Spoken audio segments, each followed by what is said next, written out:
This is Josiah Plays, the Novelist. We should be concluding the game in this episode.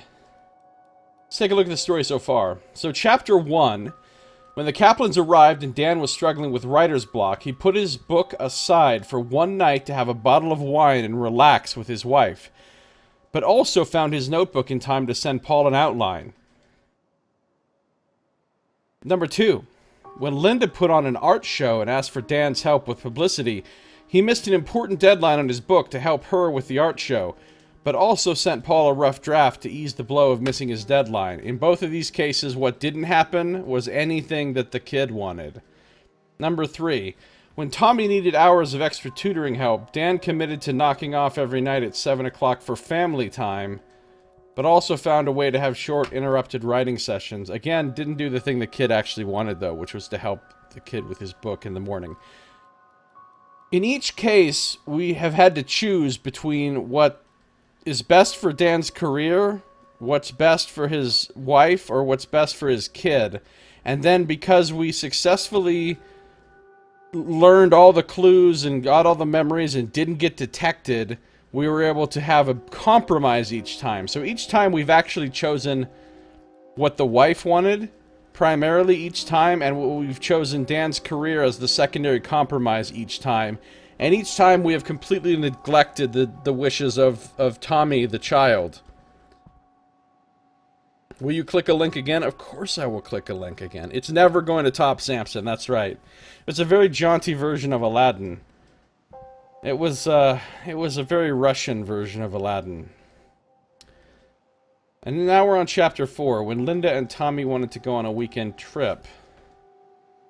I've already forgotten the controls. WASD, space to possess,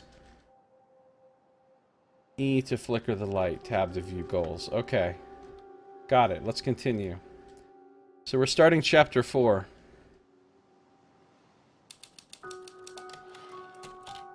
My plan is to completely neglect Tommy's wishes through the entire game and see just how fucked up we can make Tommy. It was summer, and summer was the time.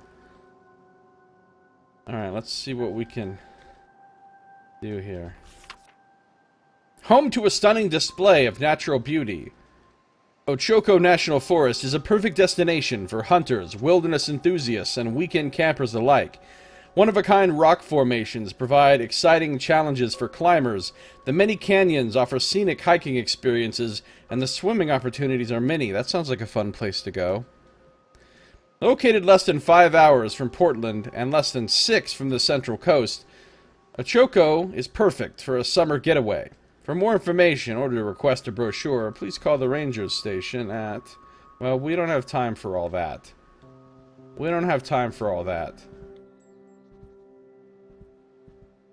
They're coming downstairs. Maybe they're not, but...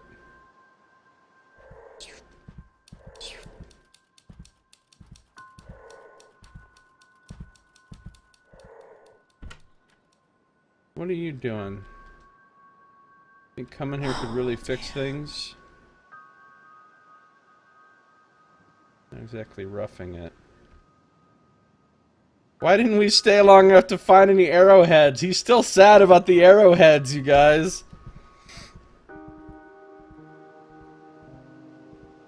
Change of scenery. Daddy's just busy. No, Daddy doesn't love you, Tommy. He doesn't love you. I have a feeling that she's gonna want to go on this vacation to the place. He might want to, though. Daddy writes so good. Why won't he help me, too? Oh, they're really trying to guilt trip me.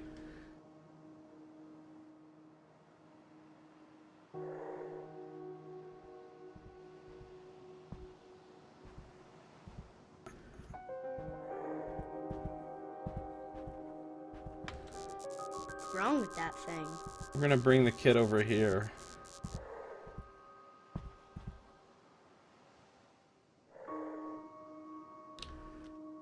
So that we can enter his memories.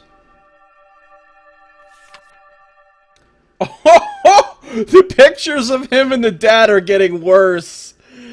Oh man. His dad is becoming this demonic figure. That's bad. Be careful, honey.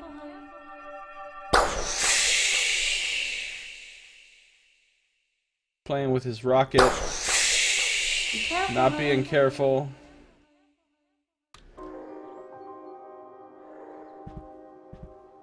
Ride it 10 times.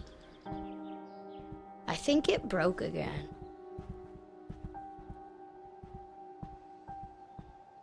And I gotta find some documentation for the kid.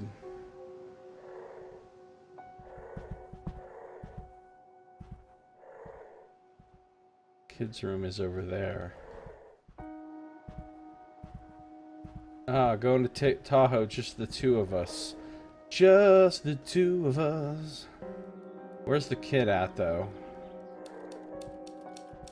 I don't want him coming up here catching me when I'm fucking around in his room. That sounds really bad out of context.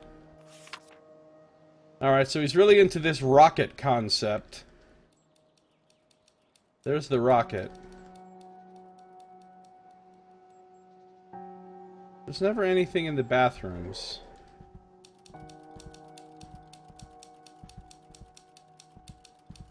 Just the two of us. You know, Tommy.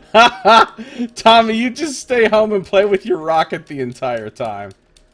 Alright, he's working, so we're gonna explore his memories.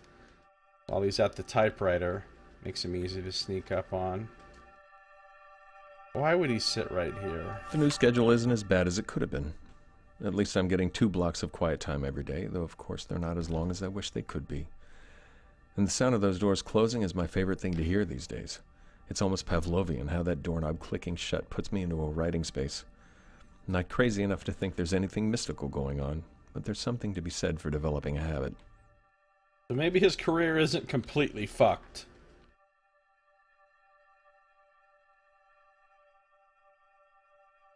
Yeah, you're a ghost. They're actually staying in a haunted house. There's this little side story that goes on that you can learn about at night. Where lots of people have come and bought this house and then they've moved out shortly thereafter. So you are a ghost. And you can read their memories and you can read their thoughts. And then you can influence them and get them to do what you want them to do. So we're basically directing these people's lives. You know, could always be better. How was work? You know, could always be better.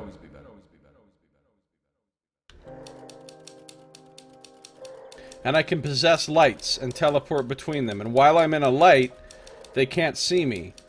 But if I come out of the light, they can see me. And if they detect me, they get spooked. And if they get spooked, my ability to manipulate events is reduced. So I don't want them to detect me. Okay. That says the same thing as always. Oh look, it's all of them, and a rocket. Happy times. Penny, thanks so much for your letter. It made my day. Tramer's Way came out a while ago now, so I don't get letters like this too often. Writing can be a pretty isolating profession at times, which makes it a big boost to hear that someone out there is getting something from my work. Your support means the world to me. To answer your question, I'm indeed in the midst of writing a new book. I don't have a title or a release date yet, but I'm plugging away on it slowly but surely. I plan to finish it by the end of summer, and I truly hope you enjoy it when it comes out. Thanks again for your kind words. Dan Kaplan. So this guy's a novelist. You could be working a regular job right now. Jim said you'd never make it. He said you're a joke. This is an opportunity, not a burden. An idea that is not dangerous is unworthy of being called an idea at all. Oscar Wilde. I like that quote.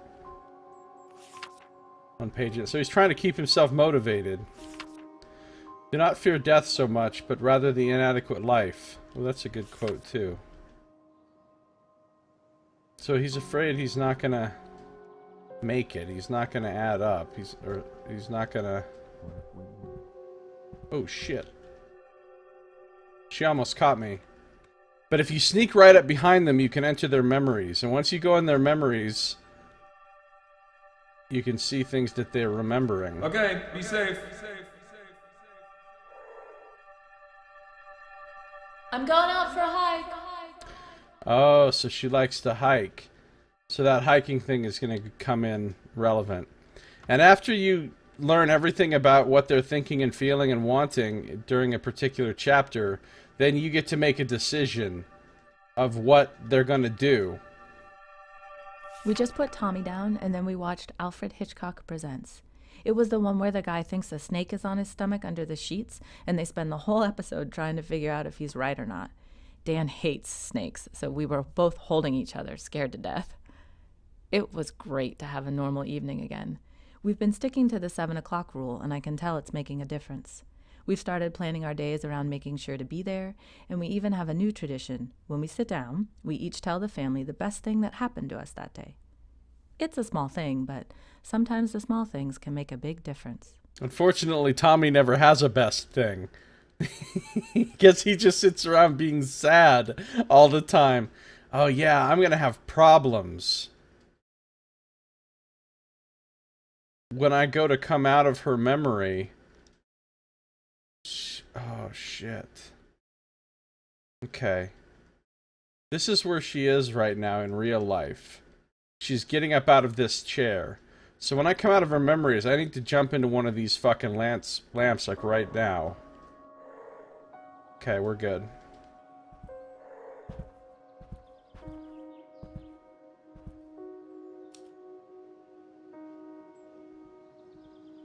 It's just...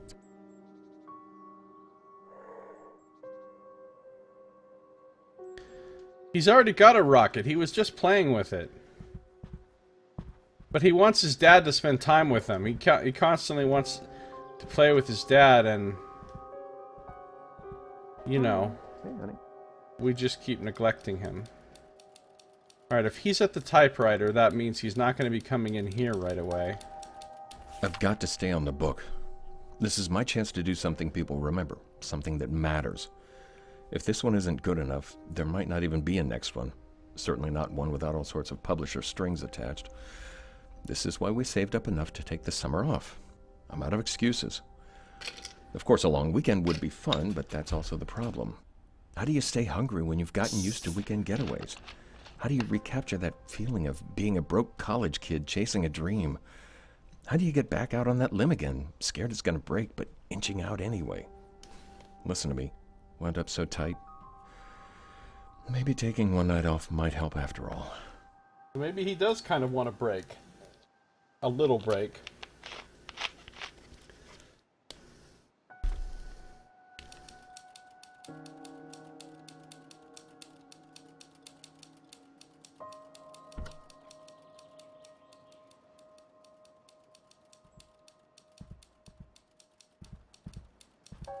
Okay.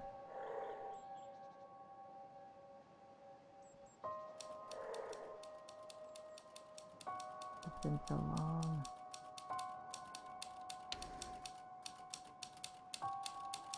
Oh, he wants to build a bonfire and camp on the beach, so he does want to take a night off.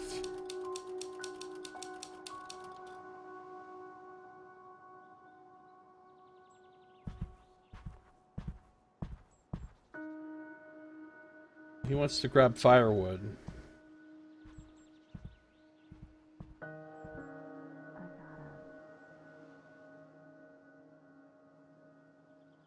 See, there's his rocket right there.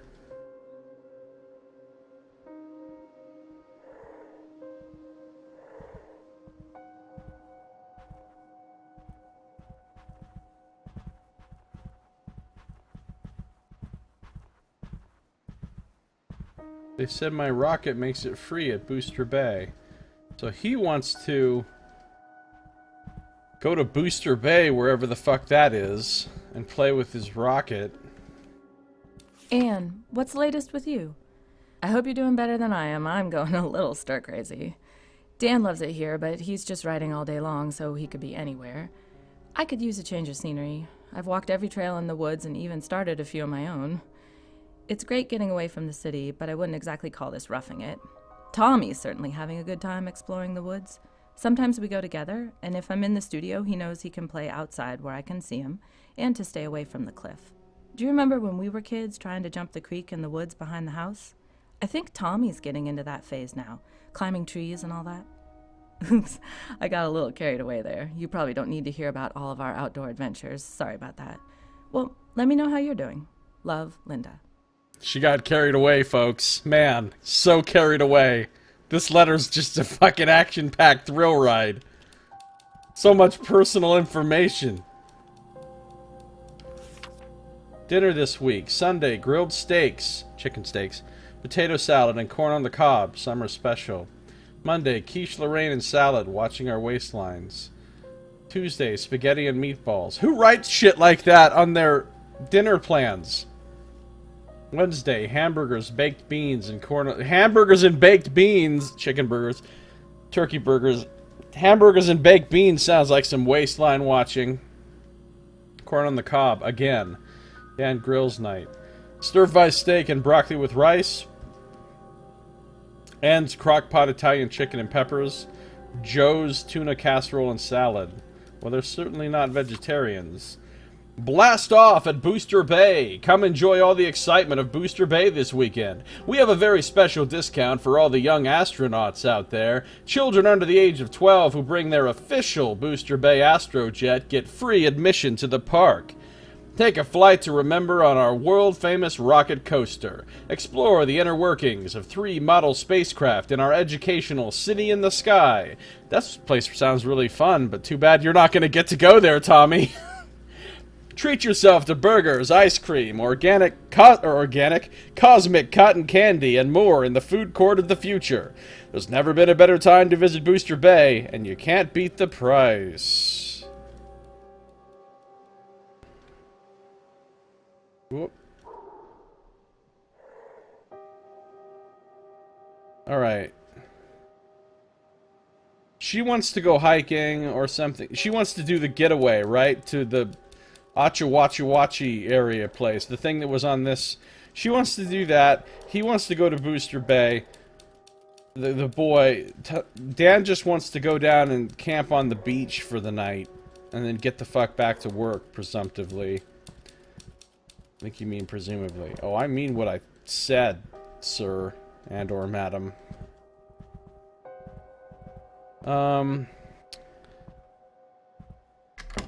Yeah. Where's Mom at? Oh, I don't think I looked in her little art studio yet for anything to read.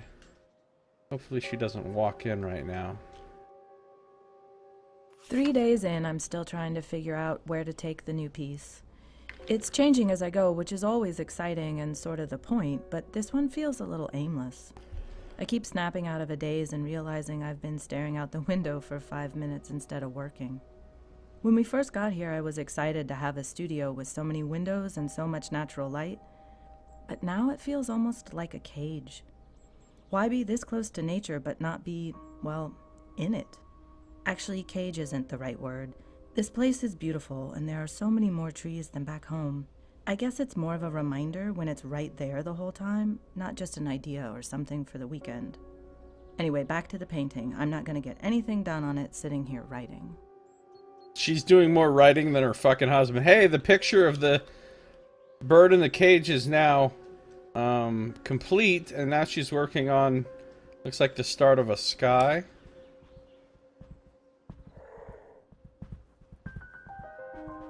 Alright, I think we've read everything there is to read. What is this?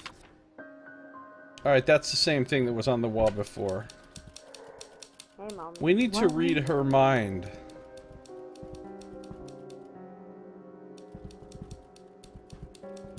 Camping pack. But Tommy's so down, we should take him to Booster Bay. Even her thing is like... Honestly, we're really fucking up with Tommy here. Even though I want to do my thing, we really should do something for Tommy about now. No, we're gonna see if we can get Tommy turned into like some kind of drug addict, fucking criminal or suicide or something. We're gonna see how badly we can fuck Tommy up.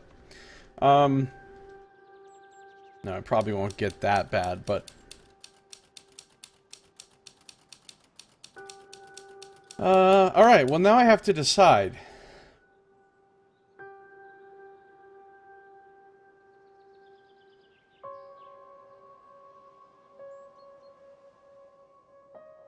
We're going Team Linda again. We're gonna go camping. Where's that camping pack at?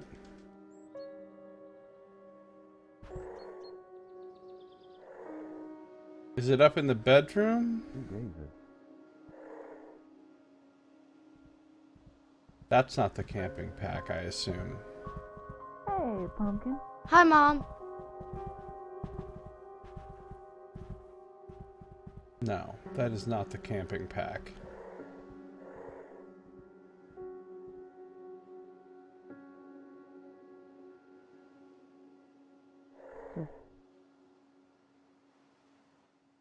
Here it is. I have a pack that looks not too much different than this. How old is Tommy? We don't know how old he is. I don't know how old he is. Serial killer Tommy. Dan and Tommy will be disappointed, but because I've discovered both of their outcomes and haven't spooked them, I'll be able to do a compromise. So, let's choose Linda's outcome. And now it puts me into the sort of nighttime mode while they're sleeping. And in this mode I can find additional parts of the story related to the haunting of the house. And I can also choose a compromise. This is what I'm going to choose, the firewood. For Dan. You know, anything but Tommy's thing. But if I look around, I can find things like this. The Diary of Claire Bradford, September 5th, 1961. Maybe getting my thoughts down on paper will help. Make a list. That's what Mom always taught me. So, dear diary, here are all the wonderful things about Roger. This is a woman that had moved in to this house in the past. He's very handsome. He'll soon be working as a lawyer at his father's firm, though the job is no gift. He worked so hard in college. He might be the only person on earth who loves music as much as me. Everybody thinks they love music more than other people. He especially loves... That's like these motherfuckers that are like, I love to laugh! Right? Every time you go to somebody's, like, online profile, they're like, I love to laugh! Like that's something unique. Motherfucker, everyone loves to laugh. That's not unique. Of course you love to laugh. I like breathing! Like, I mean... He might be the only person on earth who loves music as much as me. He especially loves the songs I write him. His family has money, which of course shouldn't matter, but it's nice to feel secure. Who wouldn't want to marry someone like that? Oh, I wonder if the ghost fucks their marriage up or makes it good. We'll find out. Let's try to find some more... Let's try to find some more journals from the past.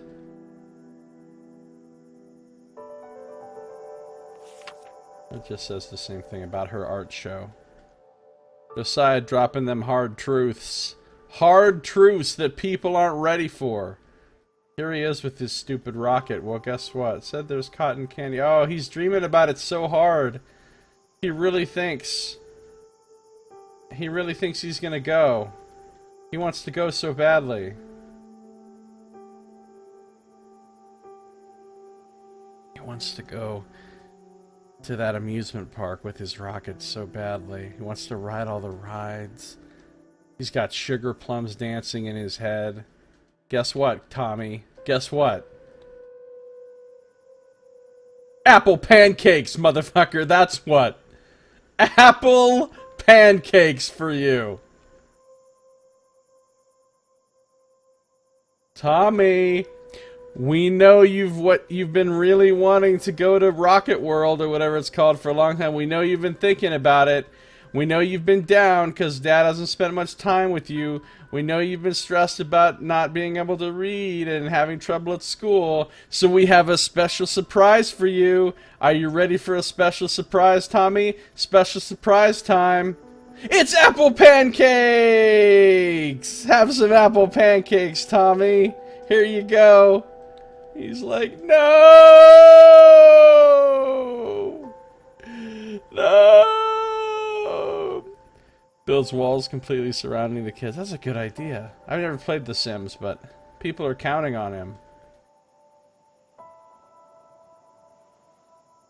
Alright, see, here's another journal from the past.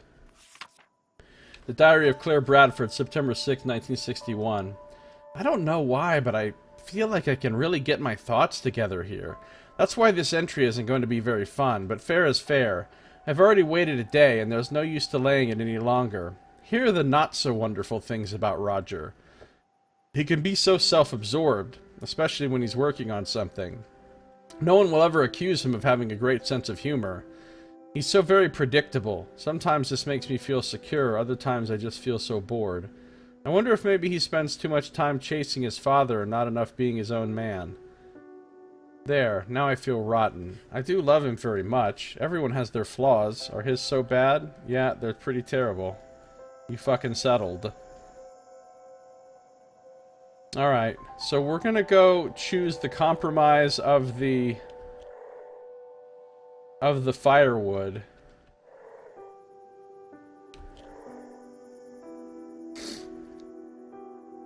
Too real. Dan's compromise. And now we have to go whisper in Dan's ear to make the decision. And then it'll tell us what happened as a result. And poor little Tommy, just getting increasingly and increasingly disappointed.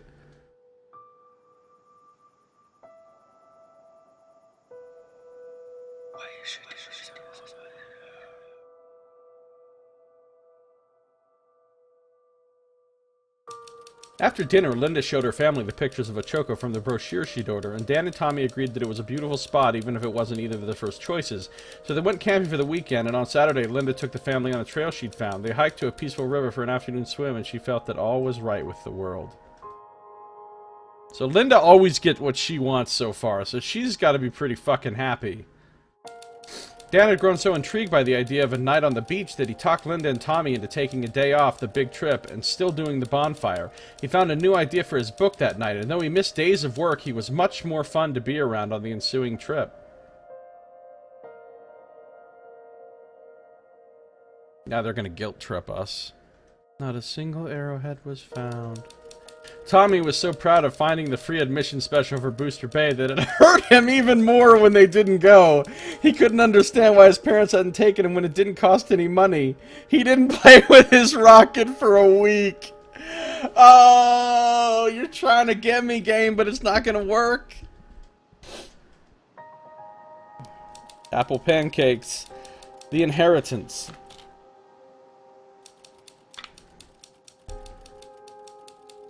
Dan got a letter with some surprising news.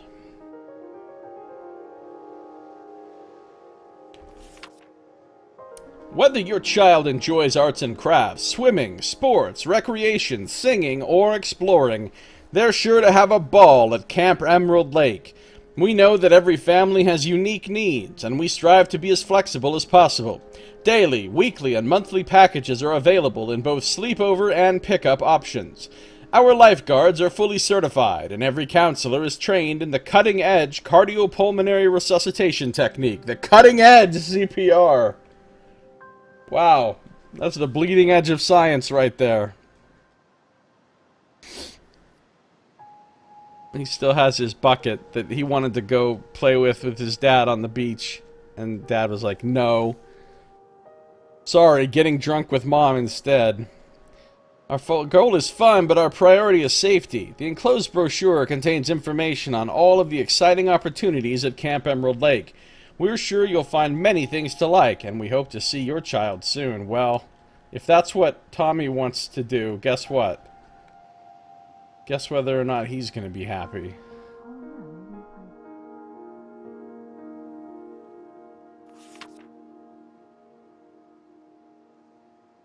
Oh, hey, let's play frisbee and or football with another kid or something. Oh yeah, Andy has no friends. Andy's bullied. Andy has like a learning disability. And we're not helping him with it. Well, Mom kind of is, but dinner this week. It's the same. Wait, that's not the same dinner list. They got some new potatoes, some tomato and cucumber salad on there, hot dogs and mac and cheese, beef stroganoff. By beef they mean, obviously, fake beef. Stroganoff, buttered noodles and carrots, some crock-pot pork chop. Ooh, crock-pot pork chops sound good. And 3-bean salad. Joe's tuna casserole and salad. They really like that Joe's tuna casserole. Lentil soup. Too hot for something heavier.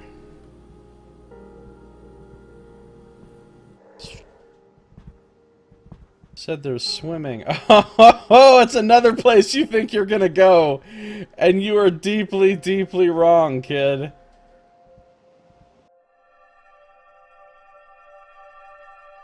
I already played with it. What about your rocket? Oh, he's trying to cheer him up, get him to play with this rocket. The kid's like, no, fuck it. That rocket is dead to me now. Since you wouldn't take me to Rocket World. Booster Bay or whatever. The rocket is dead to me.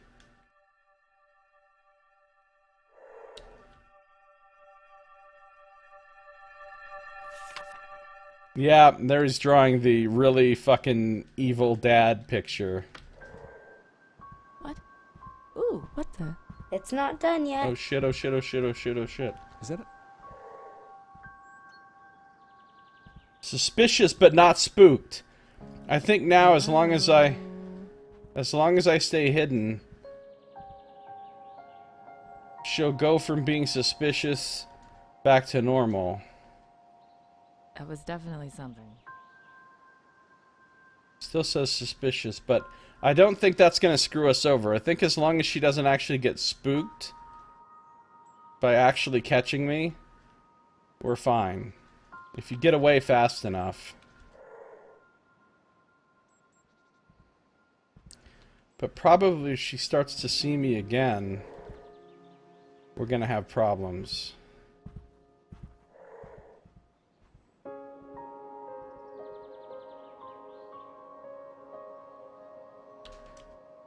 Hurry, read that. I called the co-op today. It isn't wildly expensive, but it sure doesn't fit into the budget. It was a bigger letdown than I thought, not being able to just sign up on the spot. It gets so lonely here sometimes. And I think Tommy's starting to feel it too.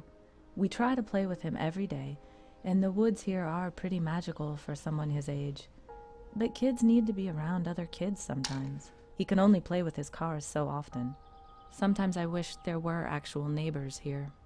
The only friend he's made is Davy, but seeing them at the park once in a while isn't the same as having someone to pal around with every day. It's summer vacation, and he's pretty much all alone. He's all alone. If only he had a camp to go to. See, now he wants to ride a bike with another kid. If only he had a camp to go to. Where he could enjoy some time with other kids. Don't turn around, Dan.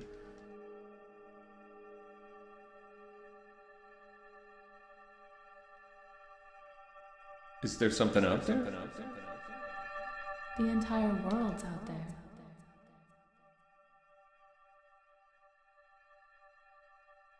She feels cooped up. We just went on a long-ass fucking camping and hiking trip, though. I just can't understand Dan sometimes. Is he blind? Did he not see Tommy racing all over the house with his rocket? Didn't he hear how proud Tommy was that he heard the ad about getting in free? Ooh, they're hitting I me told with it Dan we again. should go to Booster Bay, but for some ridiculous reason, he insisted he was more interested in camping. What? I can't watch him do this to Tommy much longer. I'm starting to think about... No.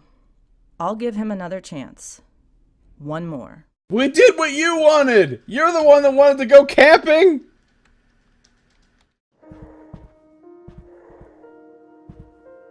Nice to put my painter bag to use, but Tommy really needs some company. See, once again, she's hinting, she's letting me know. Look, here's the thing that I want to do selfishly, but you really need to do something for Tommy. Just like last time.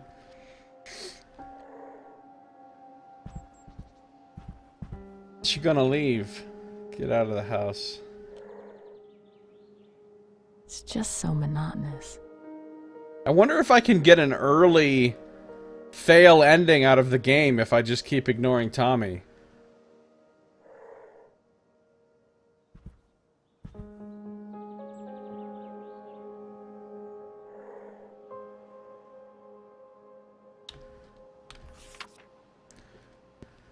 Dan, I hope you're doing well.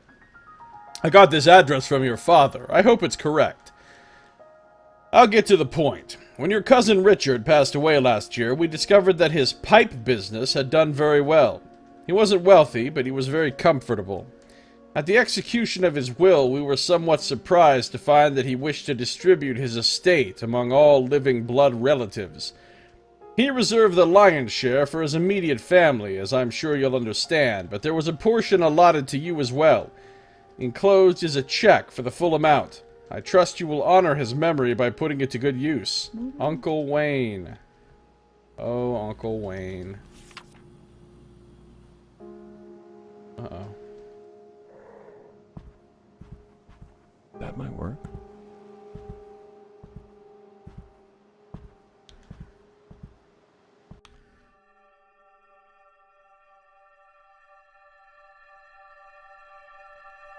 Just got back from the trip. Or trips, I should say. Once I got it in my head that a night on the beach would be good for the stress, I was able to talk Linda and Tommy into knocking a day off the big trip to do the bonfire anyway. Turned out to be a good idea. Spending the evening on the beach reminded me of a church retreat we did back in 7th grade. The smell of the bonfire gave me such a strong memory of a crush I had on Jenny something. Or was it Jennifer? I can't remember. You're writing this I down? remember those flushed school Where your wife emotions. could see it? I think I can use those for the scene at the dance. Never write about having a crush on someone else on paper where your wife could read it and start a giant fight with you? What is wrong with you, man? Oh my god. Why would you write that down on paper? Unless he burned that shit afterwards. Don't joke like that. Dude, she's never gonna let that shit go. 10 years from now, she's gonna be like, oh, I guess you wish I was more like Jenny, huh? And you're gonna be like, what, who? I saw that thing you wrote about Jenny.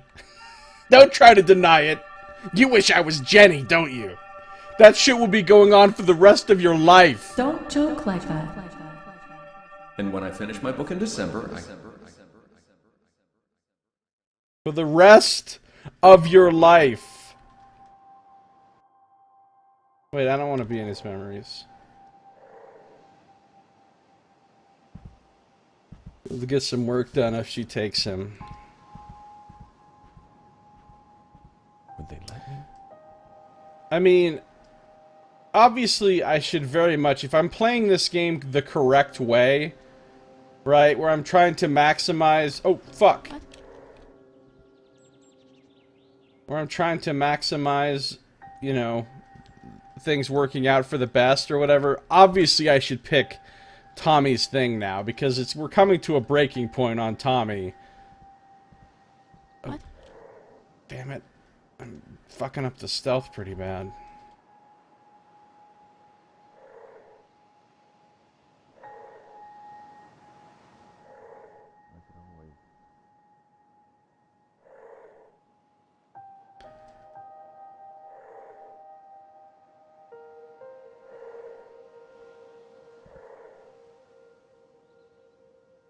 Bring my kite to that camp.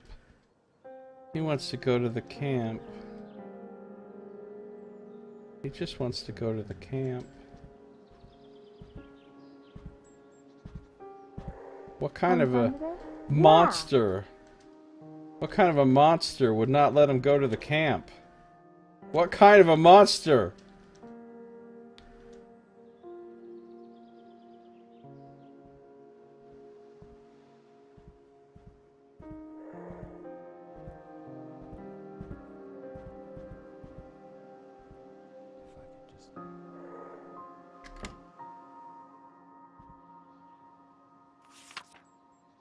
It's still the same. Dan, I looked into it, and the guy at the Literary Register said that pre-release ads do drive up pre-orders quite a bit. It's his job to sell ads, of course, so we have to take that with a grain of salt. I usually leave this kind of thing to the guys in the marketing department, so I'm a little out of my depth here.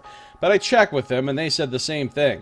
So it seems like the ads would make sense if the book is good. You don't want to oversell and underdeliver. I have to say, this is the first time I've had a writer offer to pay for extra marketing. You sure about it? There aren't any refunds if the book tanks. You've got some drive, though, coming up with an idea like this. I'll give you that. Think about it and let me know. The thing is, I don't think the book is going to be that good. Because he's only kind of been half-ass working on it. Because I've always been picking his thing as a compromise. And I've never picked his thing as the main thing. This could be it. Yeah, see, he wants to use the money from the inheritance to buy advertising for his book. Versus using the money to send Tommy to camp. Or something with Linda and her painter bag.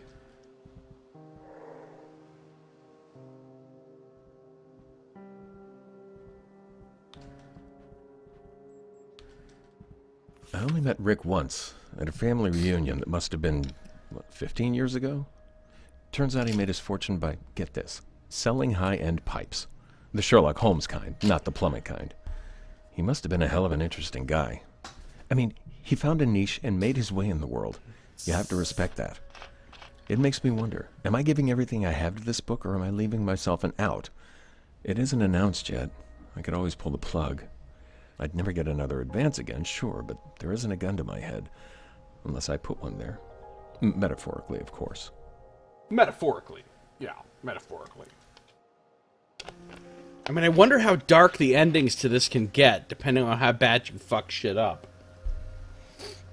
Hi, Dad.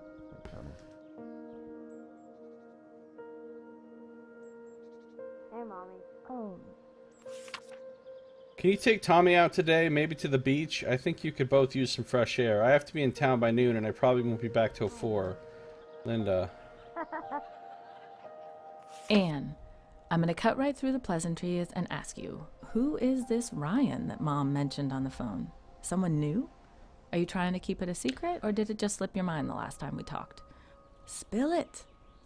Things here are moving along, I guess.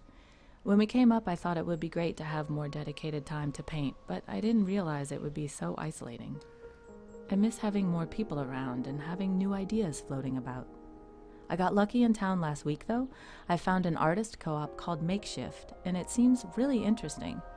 It's not too big, but there are lots of different types of artists there. I'll probably call and try to get more details. I don't remember if I told you this, but I've been thinking about going back to painting full time.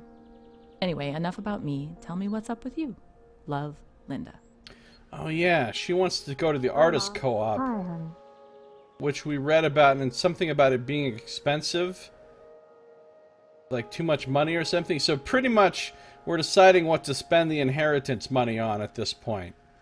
Hi, honey. Sending her to the author, to the painting co-op, sending the boy to camp, or buying advertisement. Well, we're not going to buy advertisement because the book is frankly going to suck anyway. And obviously we're doing fuck Tommy playthroughs, so we have to send her to the artist co-op.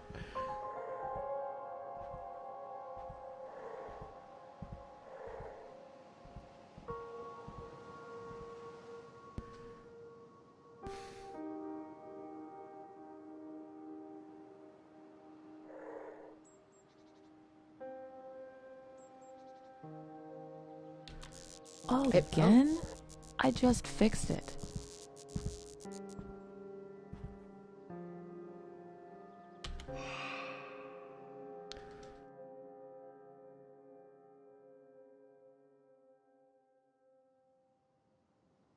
I'm curious how many endings this game has. Considering there's... Well, let's see. You can choose 1 and 2 or 1 and 3. or 2 and 3.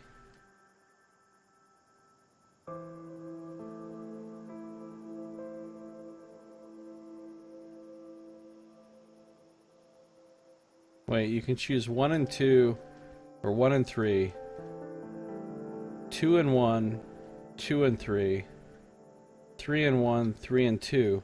There's 6 choices you can make each time, and I think they said there's 3 months. Each month has 3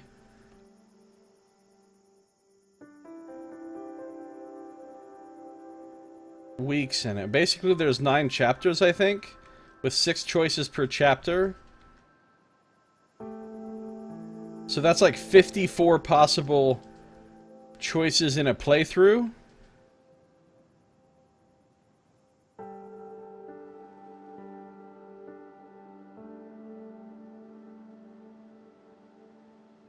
That you could do in different combinations.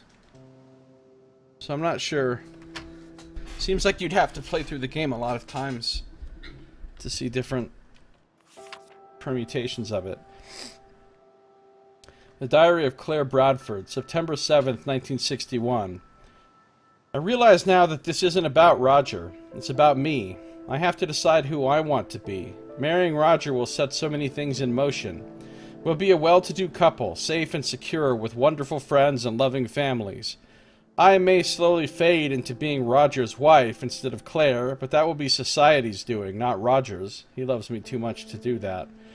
But what about my music? If I'm accepted at Berkeley, I don't know what we'll do. I can't ask him to quit his job a month after he starts, but what kind of couple lives in separate cities as soon as they get married? The decision can't be this black and white, can it? Position and safety versus a crazy pursuit alone? It pretty much is always that black and white. Is there a way to have it all? Do I even want it all? Will I ruin everything no matter what I choose? Ditch Roger, go to Berkeley, pursue your shit, find another Roger in fucking Berkeley. There's Rogers everywhere. Just find another Roger. Life advice from Josiah. Hashtag find another Roger.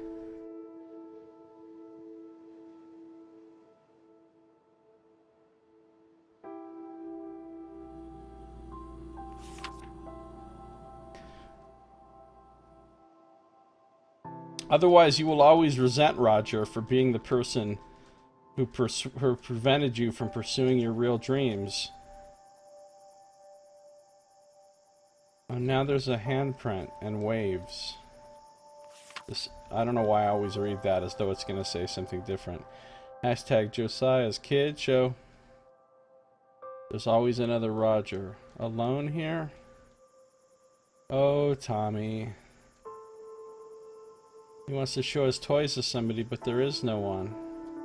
He wants to play cars with somebody, but there is no one.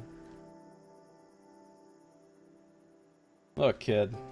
Just retreat into yourself and start reading a lot of books. Oh, wait, you can't. Ah, man, that's rough.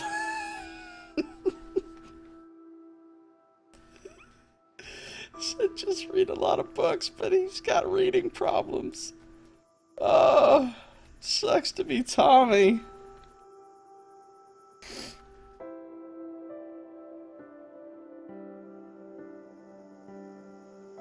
There should be one more. There's always 2.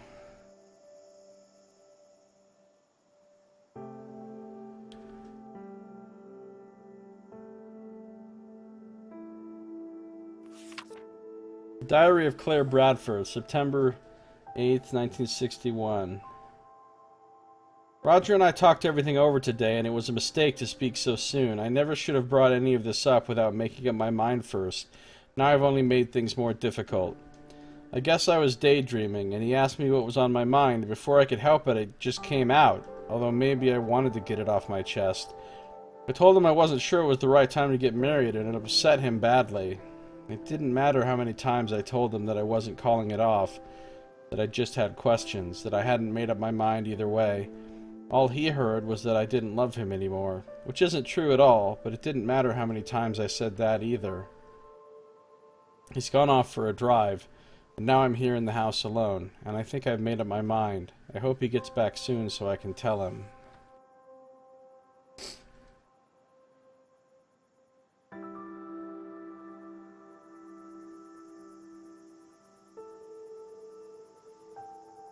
Yeah, everything is fucked in this family already.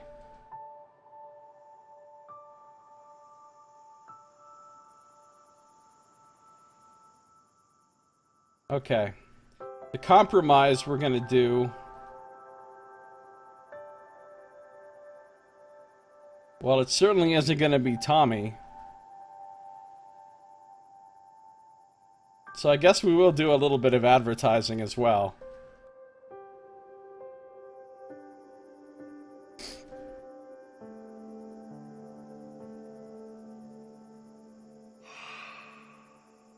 Now we'll go tell Dan what to do.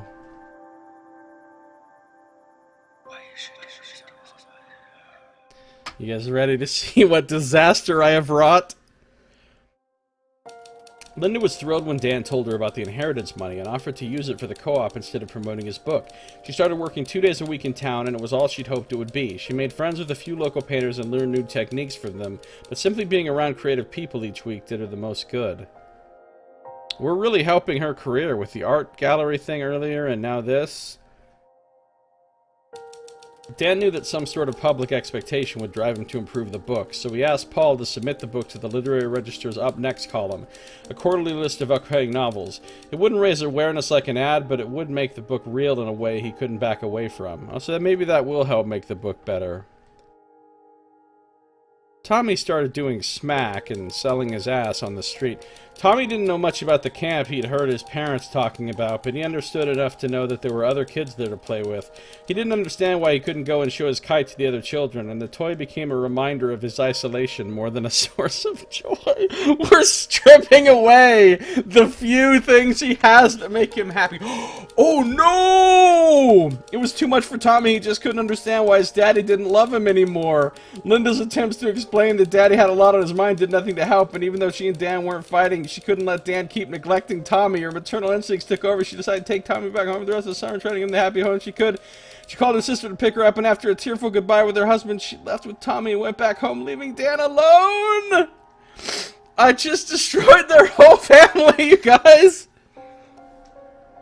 Oh, but the book keeps going. Things hadn't gone as planned. Did I just early lose the game?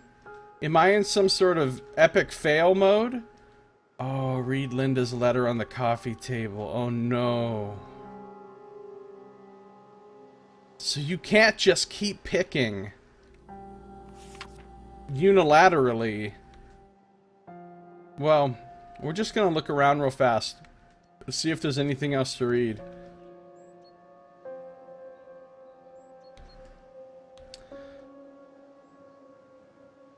Honestly, that's kind of bullshit, though. Yeah, I will. I will see if I can enter his thoughts. There's probably nothing else laying around up here, but his toys and stuff are gone. Oh, but the Roger board game is still here. It's kind of bullshit, though, that she'd put that on him. It takes two to neglect a child. I mean, they have to have agreed on everything. It's not like he's a dictator, purely making all these decisions on his own. She's gone along with everything. So to put it all on him like he's the one that's... Then Dan played the Roger game by himself. I don't know. He's done everything she wanted. And she went along with it. I would say she's complicit. It's both of their faults. Read his thoughts. Screw it up.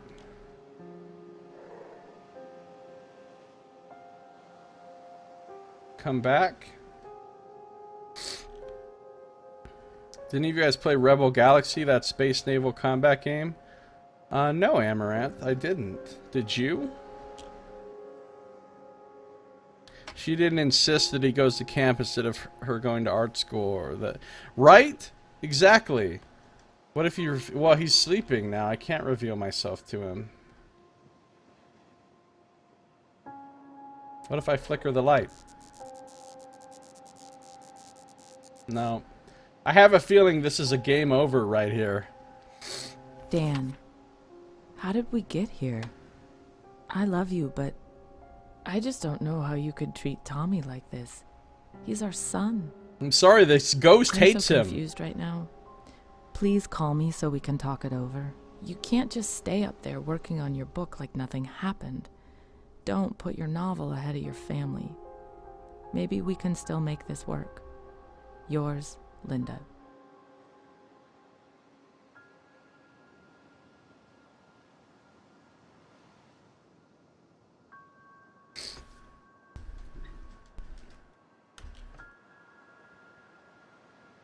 It says make the final decision. Either call her or get back to work.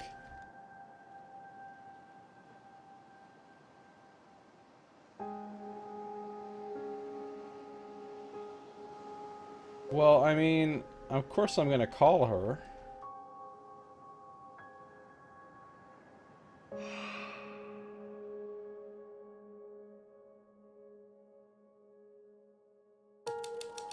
And that's how the Kaplan's summer in the house on the cliff came to an end. It was much more than just a single season on the coast. Dan's choices there would come to define the rest of his life. I did end the game early, you guys.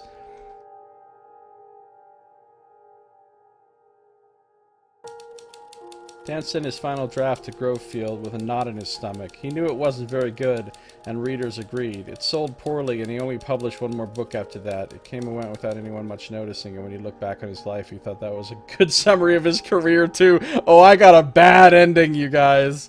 I got a bad ending. By the time Tommy went back to school, he was in no better shape than when they'd come to the house. He continued to struggle with reading, withdrew into himself to avoid the bullying, and never followed his passion for drawing. He stayed in his shell through high school, where he got along but never thrived. By his 20s, he had settled into a life with forgettable jobs and few close friends. I fucking ruined everyone's life! When they left the house, Dan and Linda's love was deeper than it had ever been. They spent the rest of their lives on an endless honeymoon, traveling and embracing life in a way that few couples ever do. They grew old together, always secure in a deep love that carried them through. Oh, but see? I made their relationship solid as fuck. Worth it. Dan would look back on that summer from time to time and wonder why he had made the choices he had. He never quite shook the feeling that the voice in his head had been more than just a voice, and in quiet moments he even imagined that he had been a character in someone else's novel. At times he was almost sure of it. Ghost voice. Okay, but I literally skipped, like, a bunch of the game because I forced an early ending. So we have to start over now. Yeah, no, we're no credits yet. We're not done. I gotta start again, you guys.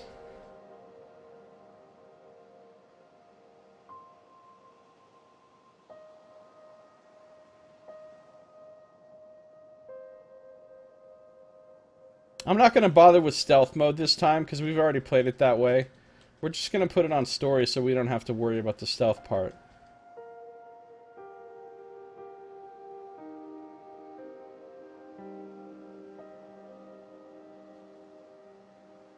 Brief tutorial. It's recommended for new players. No, we already did that.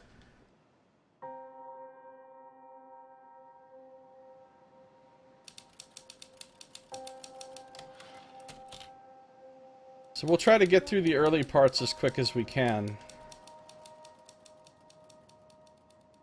But now we'll make different choices.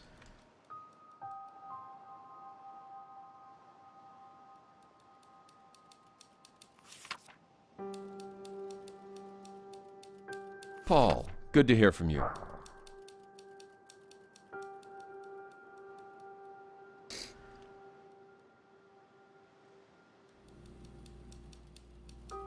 I really wish I could pick it up from just like that last chapter, though. Because this is going to take a while to go through all these chapters again. Even if I'm not reading anything or using stealth, worrying about stealth, it's going to take a while to get through all those chapters. Are there any other We'll kids? have to find out.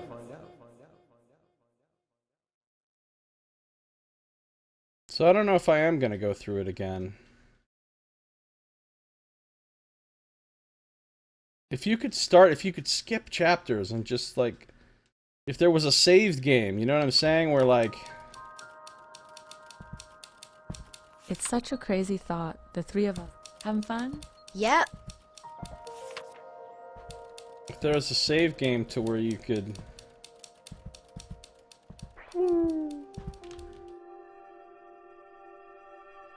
start from I where think you we've were. done a good job. Me too. I promise.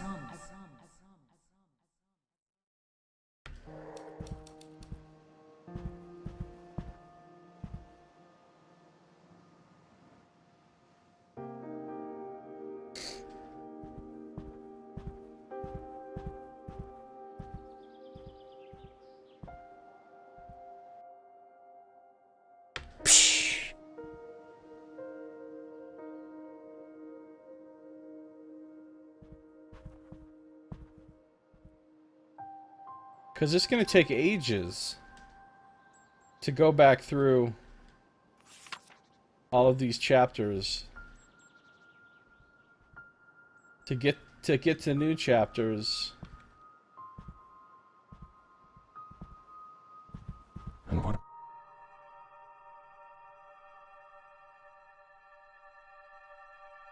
Do you think coming here will help? It has to.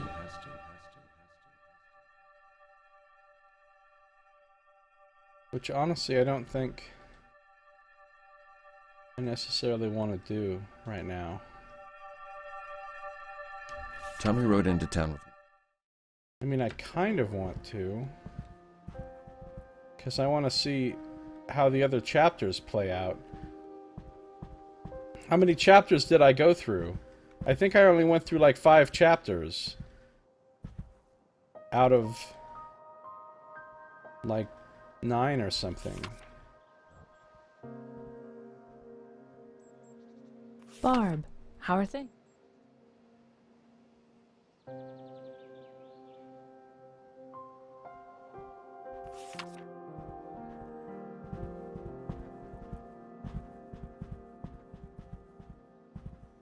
Writer's block.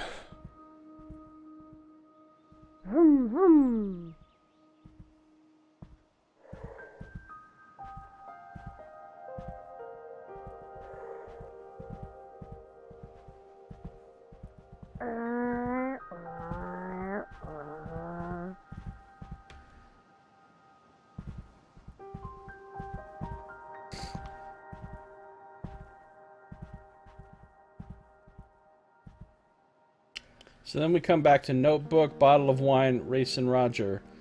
So last time I picked Bottle of Wine first, and Notebook second, and skipped Racin' Roger.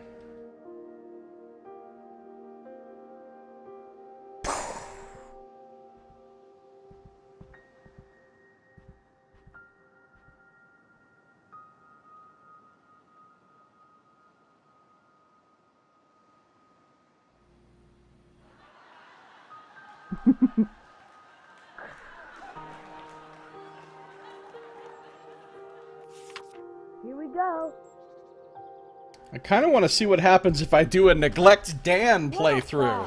If we just completely fuck off his writing career and do nothing but focus on the family, but I feel like that's going to cause me to have an early ending too, but it should give me a warning, right? Like last time I had 2 whole chapters of warnings saying, hey, no, you've got to fucking fix up this situation with Tommy or else you're fucked. I didn't realize that it would Hey, actually honey, make me how's it lose the going? game. Good. early.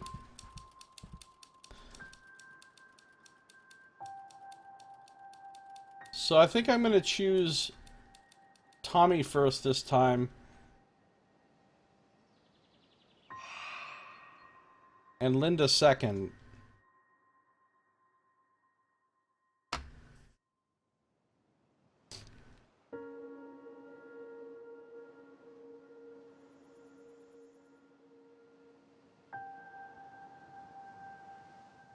Kind of wish there was a way to speed through the parts that you've already done, though.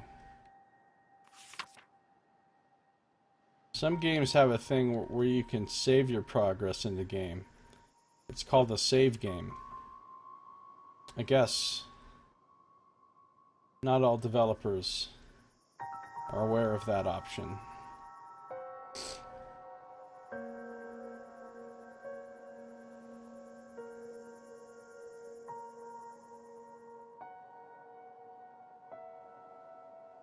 Why would they make you do everything again from the beginning every time?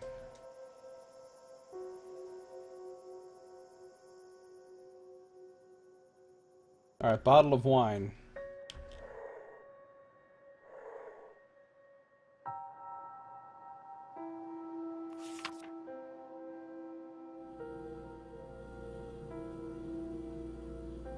At least we'll get different things probably to read during the in-betweens.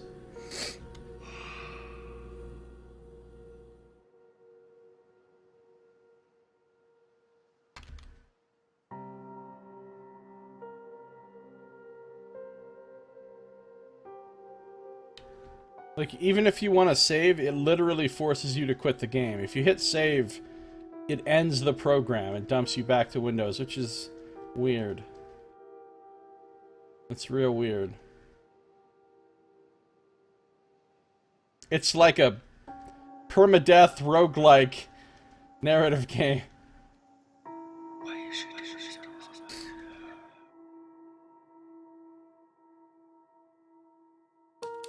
Dan couldn't stop thinking about how important it was to start the summer off on a good foot with Tommy, who was ecstatic when Dan knocked off early and set up a game of Race and Roger on the coffee table.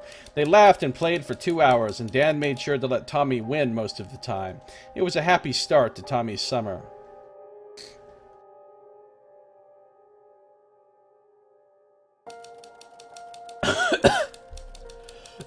The next night, Linda decided to have the bottle of wine herself after giving up hope that Dan would take a night off for them to catch up.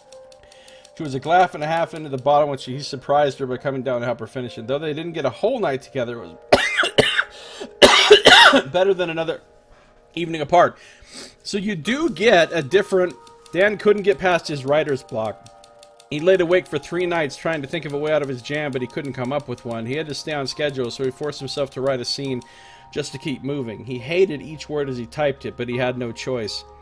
So you do get a different result when you pick something as the compromise rather than picking it as the main thing. It's like a halfway kind of deal, which is what we were figuring before, but that definitely confirms it. Alright, see you later, Annie. Have a good one. Annie, salt, do. See you later, do. That's too many syllables, but whatever. Have a good one. Thanks for coming. Art exhibition. Big news, Barb. I'm putting on a... Wait, some of this stuff Big might news, be Barb. different, though. I'm putting on a show. Can you believe it? I've already got butterflies. It's been so long. I'm glad...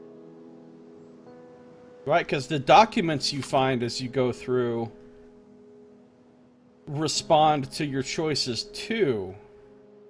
And look, now Race and Roger is down here in the living room. Instead of... so some little tiny things like that change depending on your choices. That's interesting. Oh, now he wants to play with the bucket. Paul called again. Are you going to call him back? So we'll keep an eye out for new writings. Has it been 5 years already? I still remember the thought that blindsided me when I saw Tommy for the first time. He's my new creative work. Okay, that's the same as before.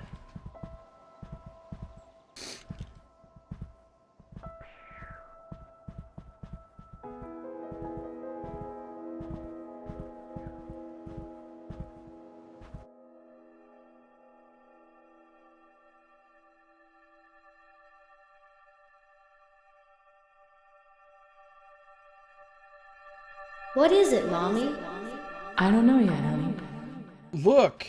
This is different. You remember the last time it was clearly a bird in a cage when they were like, I don't know what it is, because we made fun of it. Now this time it's not. The painting is different.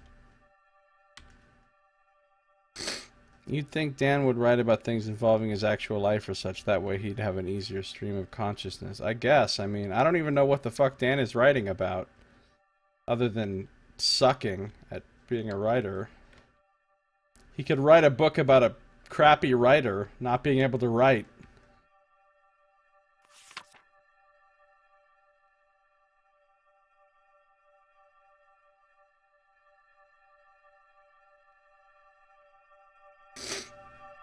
I knew we should have eaten something with the wine last night.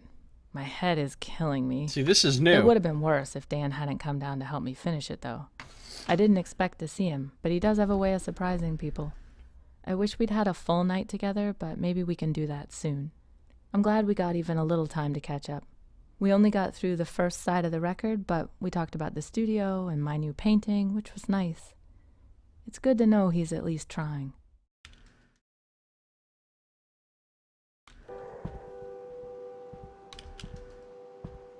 Right, now she wants him to do the promo forms, which is what we did last time. Gotta figure something out.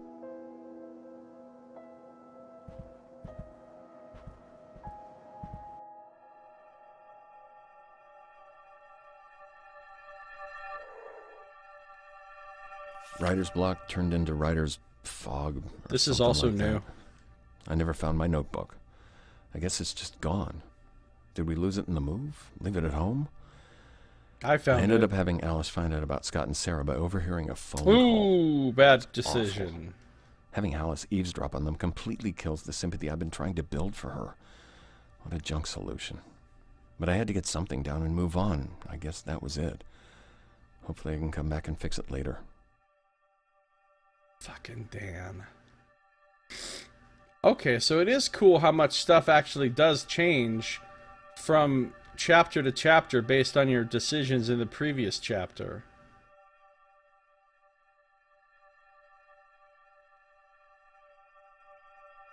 Hey, what's wrong? Would be a big change.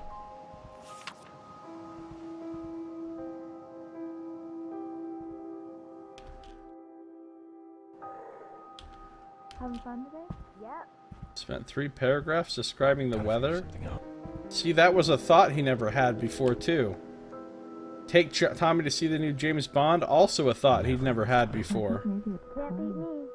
So even their little surface thoughts change depending on your decision. That's pretty good.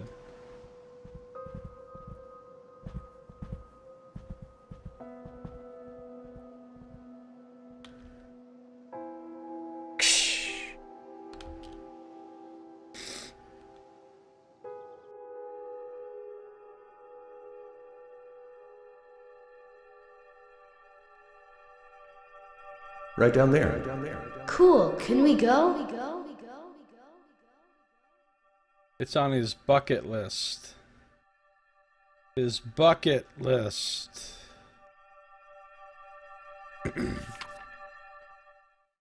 They're still not looking very happy in that picture. But Dad hasn't turned into the fucking raging demon yet.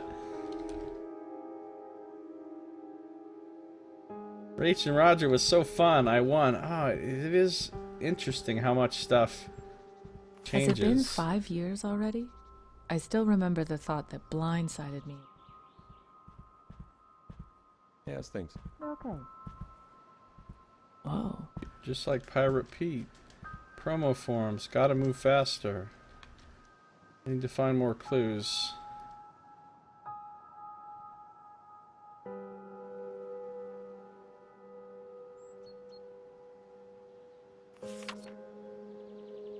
It's no good for one adventure.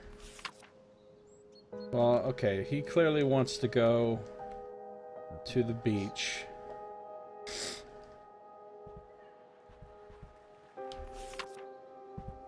It just never stops. Every time I plot something I think will hold together, it falls to pieces. This thing was... Okay, that note's the same as before.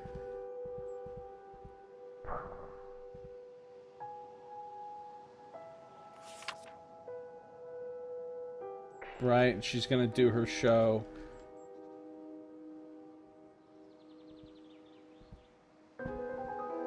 Paul. Hey man, if I'd known my letter would set you off like that, I wouldn't have written. My fault. Let's both just calm down. I see now that it was stupid to ask if you knew anything. Okay, he wrote that before too.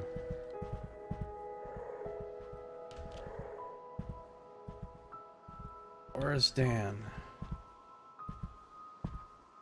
Having fun today? He wants to take his bucket to the beach. Where the fuck is Dan? Here we go. Dan, where are you, man? Just say it. Chain himself to the typewriter. Okay, so this time what we're gonna do... Last time we did promo forms and typewriter. This time we're gonna do promo forms and bucket.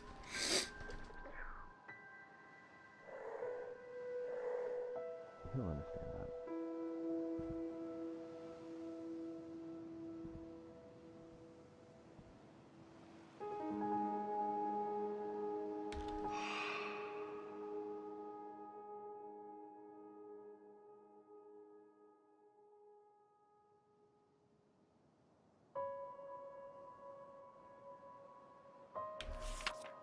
Right, the Harold Baxter notes about everybody coming to this house and then leaving really quickly. Blah, blah, blah. And then he decides he needs to buy it.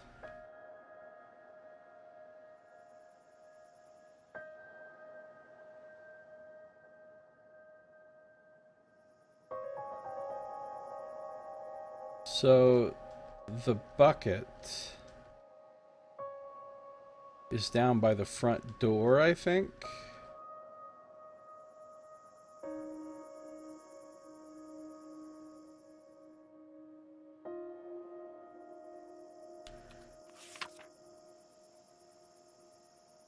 He's like, I will buy the house myself.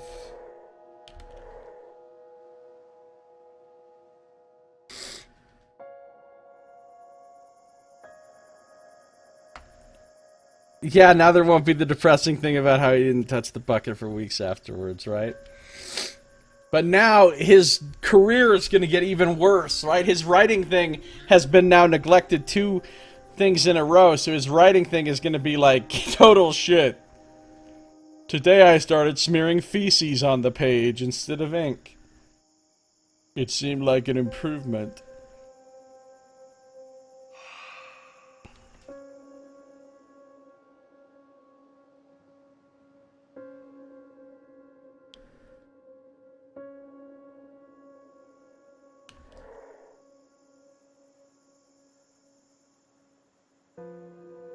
Alright, here we go.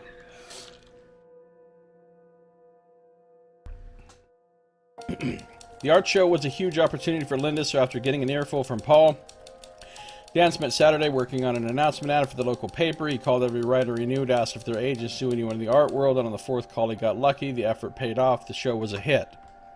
Great.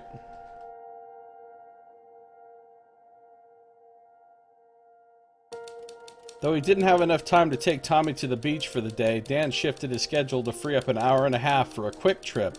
The night before, he snuck down to the beach and put a conch show where Tommy couldn't miss it. And though Tommy wanted to stay on the beach longer, he was still happy with his prize.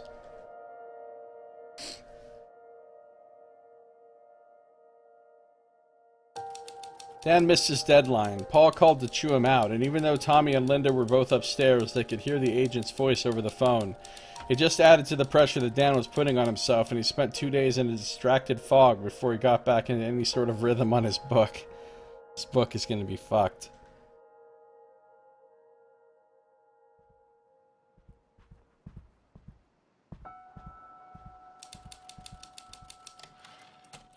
the bottle.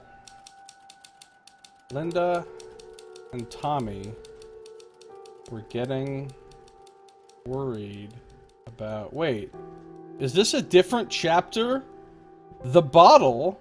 I don't remember a chapter called The Bottle before.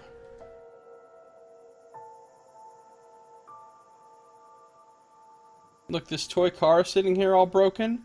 This is different. What the fuck? Can you get completely different chapters based on your decision? Or was the bottle... Well, we're gonna find out, but... Yeah, this is new. We didn't have this broken car with this assembly time thing before at all.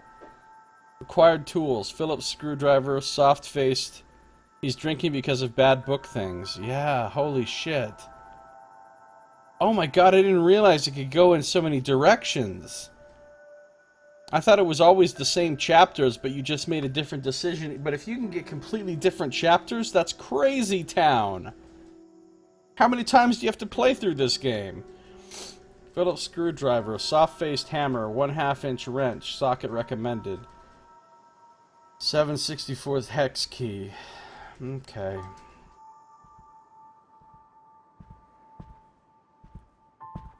Sad in the morning. Who's sad in the morning?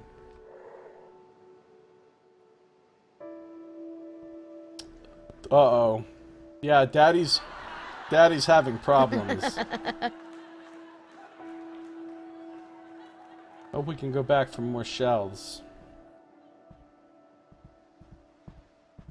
Any promise? Hi, Mom.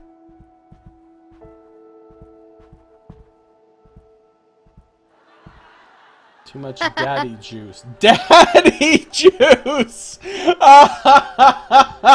He's calling the fucking booze daddy juice. He's drinking that daddy juice. Oh no. He has been drinking. Oh, and this is all new. All their thoughts are about new shit. Hey, honey. How's it going?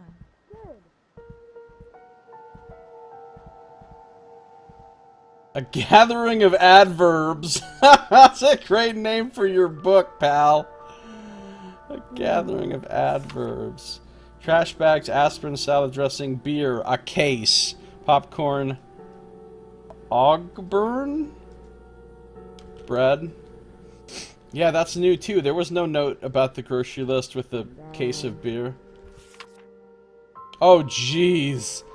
Now he even drew a picture of him with a fucking bottle of booze right on his desk. The daddy juice. Oh my god. We only neglected his work for 2 fucking chapters, and he's already become a raging alcoholic. Barb, I know I wrote yesterday, but I need your advice. I think Dan's drinking too much. And before you start to worry, let me say he's not an alcoholic. It's just because of the pressure he's under trying to finish the book. But you know Dan's never exactly been a health nut. He isn't gaining weight yet, though even that's just because alcohol kills his appetite. So he's hardly eating at night, which is another problem altogether. I don't think he sees what he's doing to himself, and I don't know how to break through to him about this.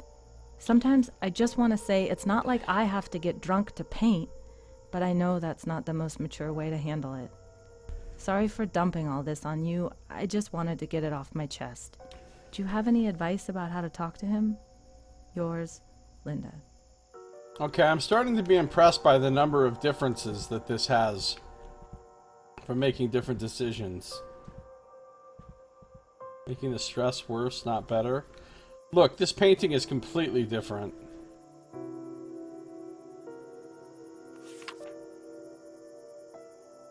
Okay, this is the same because we made the same choice with helping her with her art show.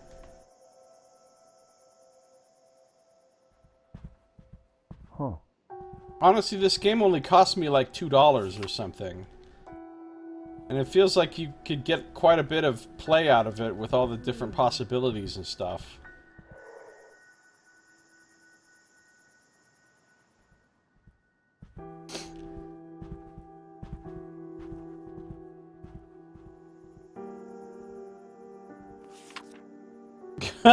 These pictures of Daddy after hitting the daddy juice are pretty rough, man.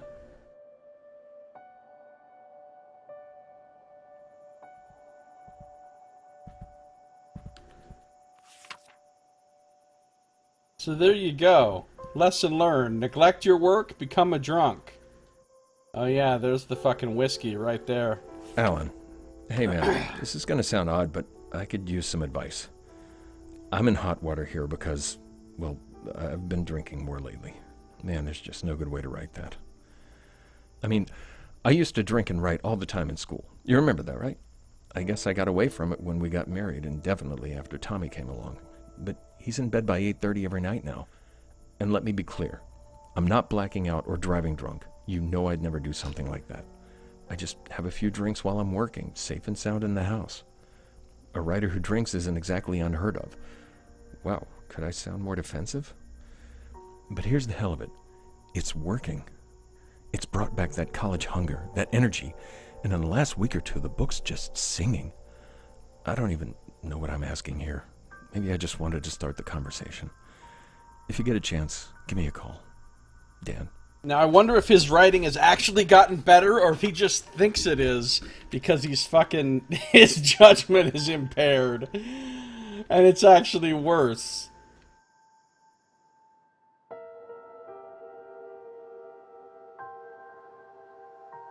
Write drunk, edit sober. Apparently Hemingway said that. Or maybe someone else did. It doesn't matter because it's true. To write, you have to be fearless. You have to make choices and plow forward. Surprise the reader. Surprise yourself. Make something that matters, not something safe. What does drinking do? It suppresses inhibitions. Yeah, there are typos, but that's what copy editors are for, and it's not like I'm drinking all day. I'm fixing most of this stuff myself each morning. Or early afternoon, I guess. I'm not stumbling around drunk all day and pissing myself. I'm trying to create something they'll remember me by. No one can imagine how stressful it is unless they've tried it. The pressure's so bad I just want to give up sometimes. On those nights, a drink is the only way to turn my mind off and get some sleep. When the book is done, I'll dial it back. This guy's in a bad place. He's making some real questionable justifications. If he uses that Hemingway quote one more time, pretty much every night he's either super focused on his novel or too drunk for us to spend a regular night together. That used to be our time. We would put Tommy down for the night, have a glass of wine, 2 at the most, and talk about our days or maybe listen to a record. Now I'm lucky to get 1 night a week where he's sober and not writing. Most nights he has a bourbon. No, wait. Make that 4, and I read in bed until I fall asleep. He tries not to wake me up when he comes in, but you're never as quiet and graceful as you think you are when you're drunk, and in a dark room, no less. Of course I want his book to be great, but I also want my husband back. Wow. Hey, hon. Hi, babe.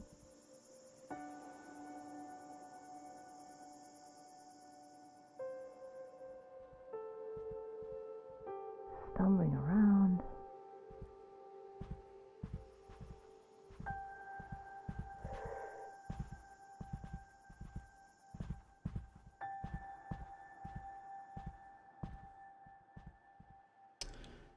Just wow.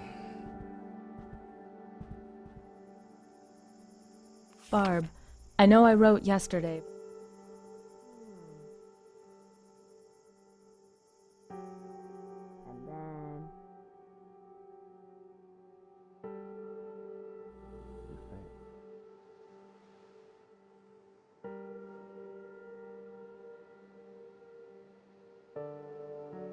Maybe like...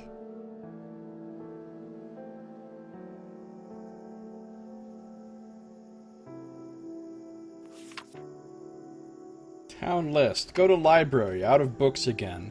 Check community board for babysitters. Swing by the wild.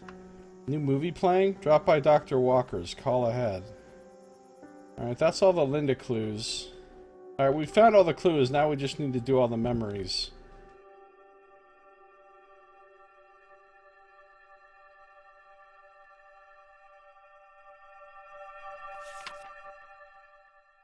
Man, he played with you twice in a row, and you're still drawing some sad-ass pictures of the two of you. Ungrateful little shit. See, this is why you don't help Tommy. Because he always just needs more, more, more. But he promised. If he doesn't do it, I'll help you, honey. Hey, Mommy. Hey, honey. Fucking Tommy.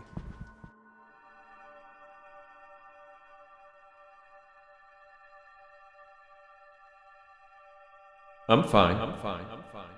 As he's pouring a Why drink. don't you stop it, too?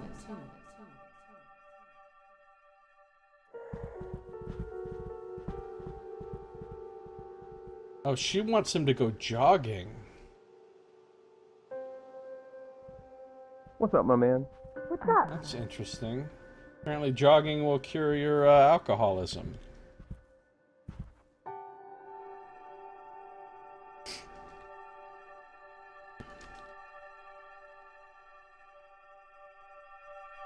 Just called Paul. Didn't even get a chance to explain before he started in on me. Reamed me out. Absolutely killed me. No point writing any more than that. Writing everything here instead of working on the book is what screwed me in the first place.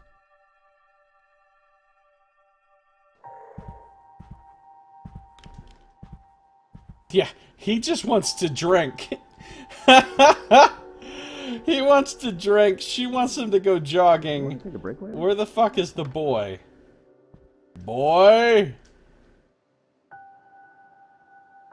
And it goes like... Alright, he wants him to put together the car. Daddy too sad.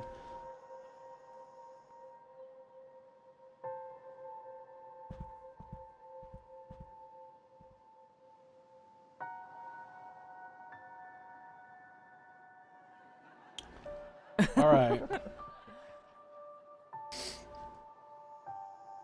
At least he didn't draw the whiskey bottle except at the typewriter.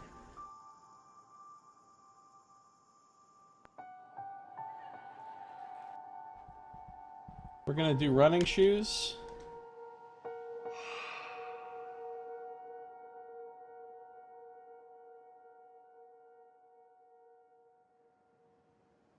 I wonder if these change. The late night, you know, alternate story writings.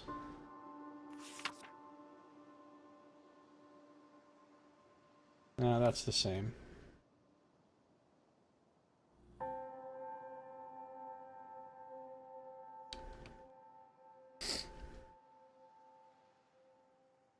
Wouldn't Dan's wish make things worse? See, that's what I was thinking.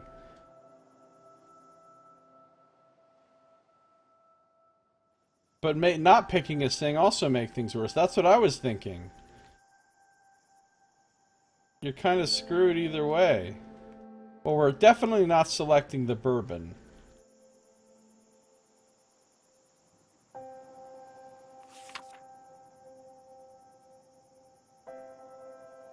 Yeah, okay, that's the same as before.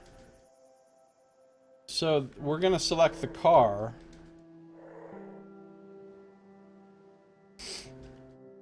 As a secondary, which Tommy's not going to be satisfied with because he's an ungrateful little shit.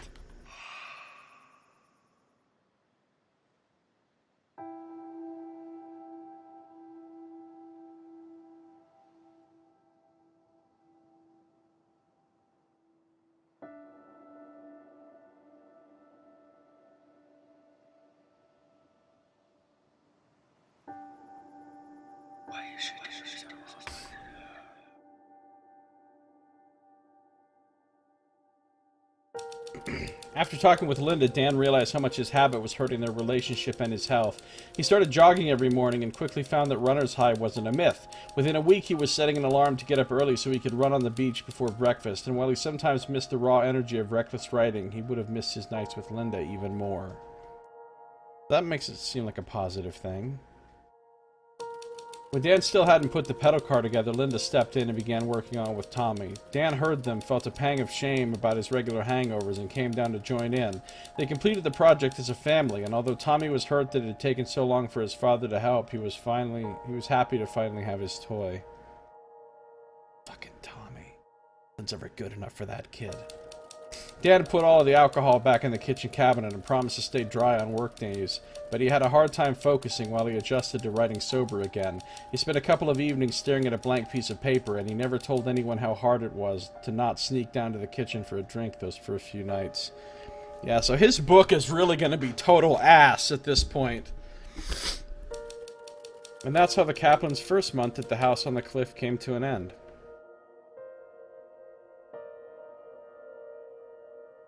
I'm going to have to pick Dan's thing soon, because I've neglected Dan's thing 3 times in a row now.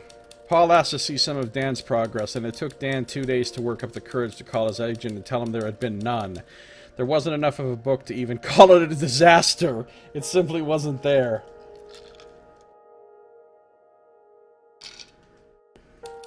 The next day, Dan made good on a promise to take Tommy into the woods and look for arrowheads. So they drove to the site of a Sluice settlement and got to work. Dan and Tommy had fun digging around in the dirt, getting messy, and looking for artifacts. They found a handful of arrowheads, which Tommy proudly showed his mother when they got home. So see, that part worked out better.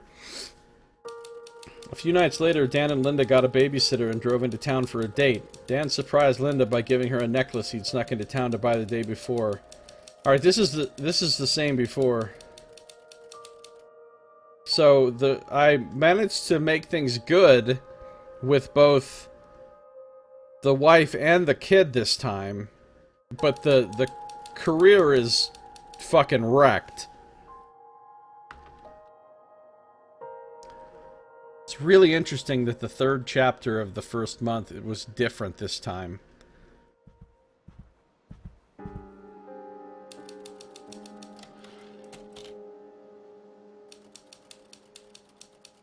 I could always.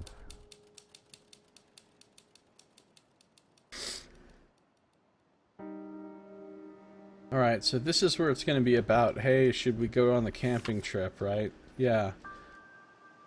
Choco National Forest and all that.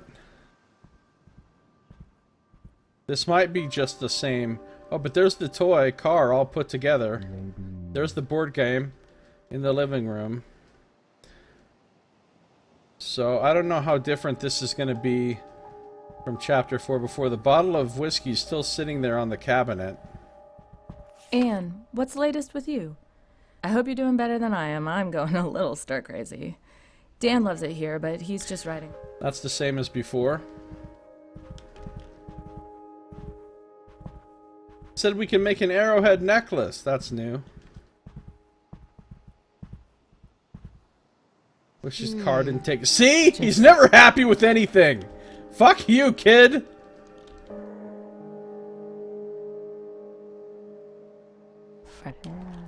It's cool that I have this toy car, but it took too long. It took too long. It's not even fun to play with because it took so long. Fuck you, Dad. So this is the first painting done.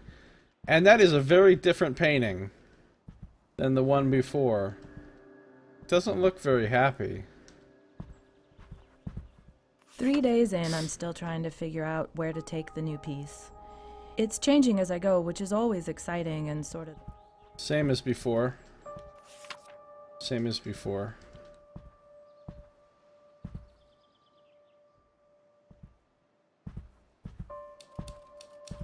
Oh, right. This is where he wants to go to the rocket place, right? Hey, honey. Hi, Mom. Yep, he wants to go to the rocket place.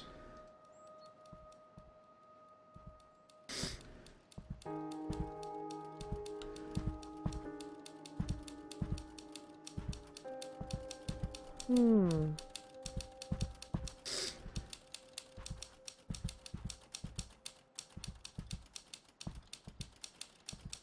it goes away. Baby life. Jim said you'd never make it. He said you're a joke. And then it Fresh goes air. away. And then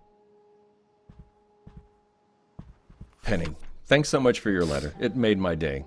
Tramer's Way came... Okay, that's the same as before. Picture with them with the rocket ship.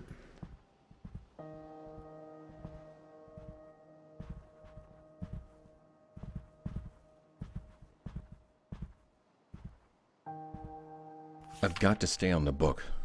This is my chance to do something people remember. Something. Okay, that's the same as before.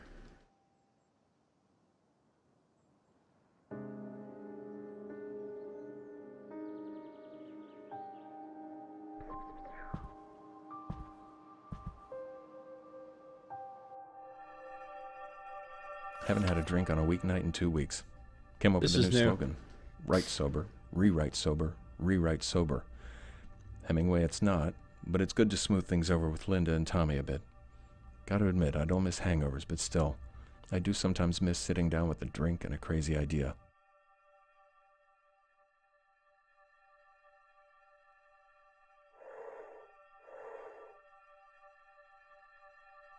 The bucket. You know, could always be better. How was work? Cup of coffee instead of booze. Right, he wants Get to do back the to the- campfire on the beach thing. She wants to go camping, on the big camping trip.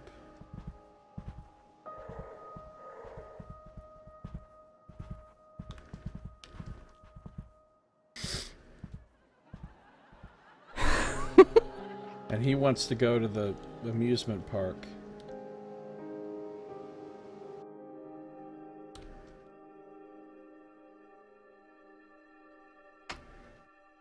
There was a part in that letter about Tommy being happy going to the woods and whatnot. Yeah. I'm going out for a hike. Dan and I had a great talk tonight after Tommy went to bed. I could This tell is it was new. hard for him, but he admitted that his drinking had gotten out of hand. I guess sometimes you just need to hear it from someone else. He even gave jogging a shot, and I think that might have been the biggest wake-up call. He couldn't even get through half a mile without being winded. He's sticking with it, though, and I'm glad we have our nights back again.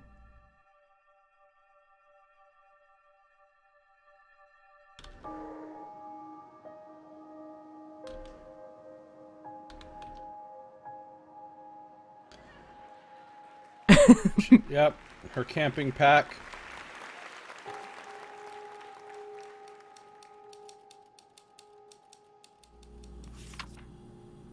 Ah, yes, and the Booster Bay thing, of course.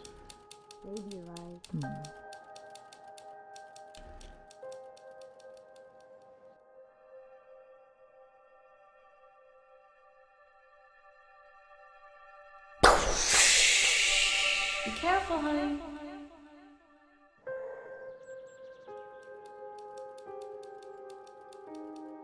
All right.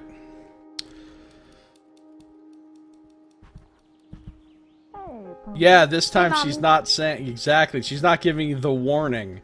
So we're gonna do what Dan wants first this time because we've neglected Dan too fucking much.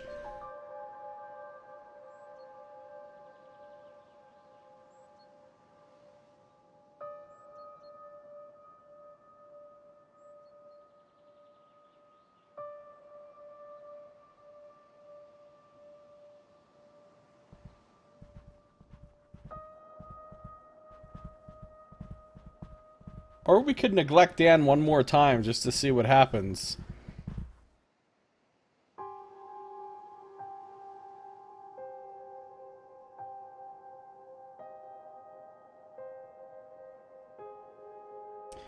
What did we do last time?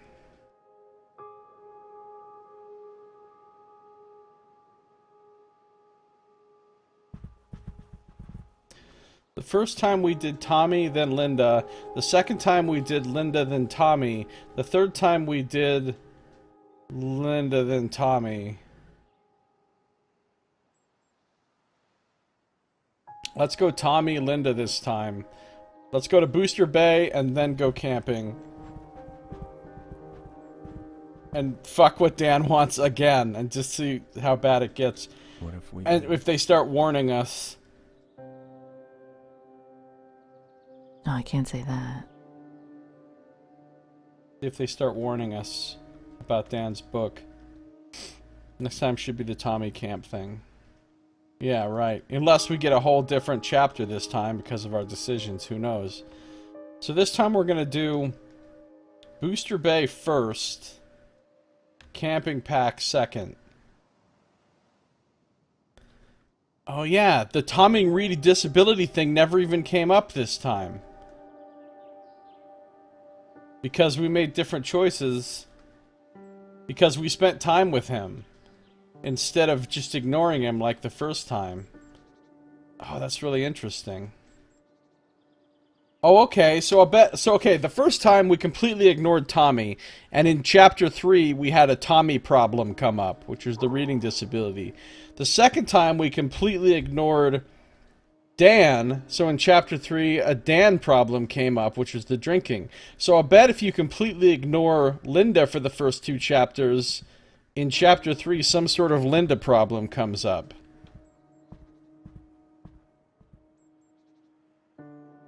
Alright, we're going to use the rocket.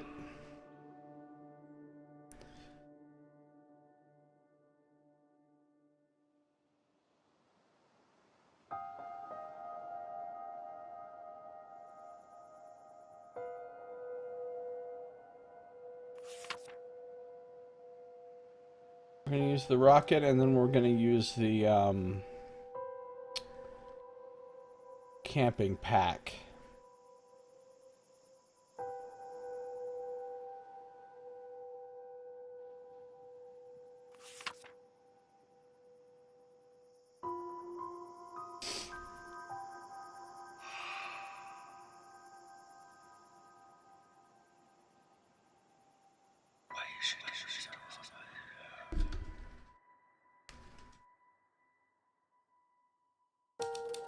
Wouldn't have been a real summer vacation without Tommy getting to do something special, so they grabbed Tommy's toy rocket and drove to Booster Bay for a weekend of candy, ice cream, and roller coasters.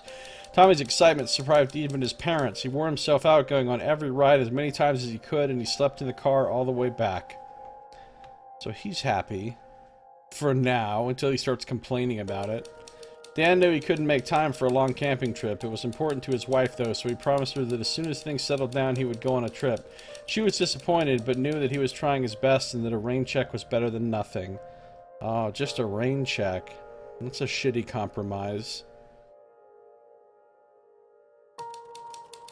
Oh no, this looks bad. Dan tried to work by jotting ideas in his notebook during the weekend's few spare moments, but it was no use. The break in routine disrupted his rhythm, and on the drive home he got so lost and thought, trying to remember where he left off, that he drifted off the road and almost crashed the car? Fuck. Alright, we definitely have to pick Dan's thing next. Because he is at the breaking point. Full house? See, I don't think that's what our thing was called last time. It's not. This is a new chapter. It's different than last time. A friend of Dan's was coming to visit. So this isn't the one about sending Tommy to camp. This is another completely new chapter that we didn't see last time. This game has depth. This game has actual depth. Considering that you could buy this game on Steam right now for like, or anytime. It's a super cheap game.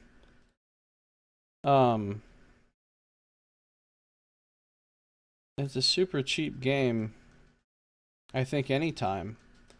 Even when it's not on sale. But as it is, it's on sale, and I think it's...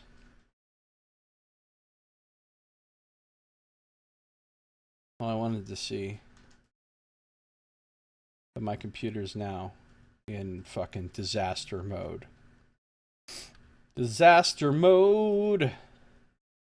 Disaster mode. Well, while my computer is fucking around, I'm gonna do ice time. Ice time, ice time, ice time, ice time, ice time, ice time. It's time for ice.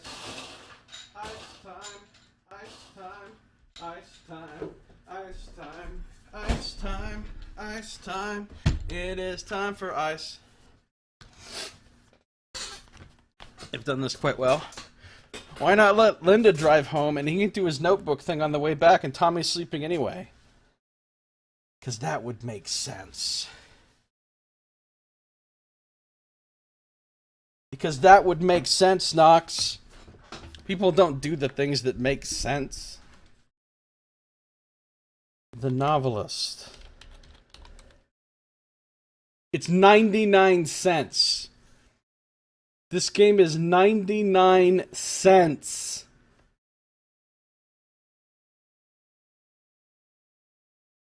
Ordinarily $9.99, but it's 90% off right now.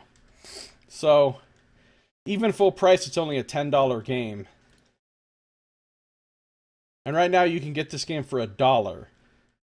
That's pretty impressive considering how much is actually there is to it. Alright, so we're in a new chapter. Dan could have done some writing down at the beach while Tommy played around with his bucket.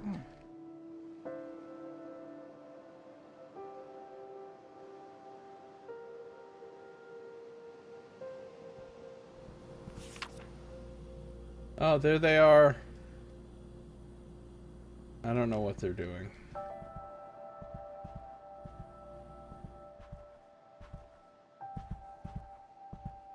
There's never anything in the bathrooms. Pack for our car trip, just for cool guys. Having fun? Uh-huh. Oh, now she's painting the bird in the cage. And you notice how part of it's not done right there? I think whether or not the door is open or closed depends on your decisions.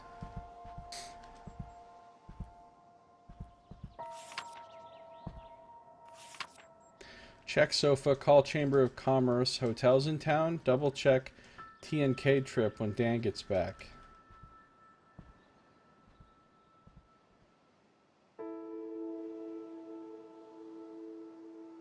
Closest one's 45 minutes away. Guy, probably not expecting to hear from me, were you? You know I'm all about surprises. Look, we're going to head up the coast next weekend. We're doing the drive from LA to Seattle. I have an interview up there on Tuesday, and Kelly has a friend who's going to introduce her to some casting people from Vancouver. Can we crash at your place on the way up? We should be pulling through next Friday. I was thinking we could use it as an excuse to jam on our books. I want to see your new stuff, and I have a draft I want you to take a look at. I'm way beyond knowing what's good or not with my work, so I could really use your advice. And you know I'll give it to you straight about your new book. Is there a title yet? Could be an impromptu writer's workshop, I guess.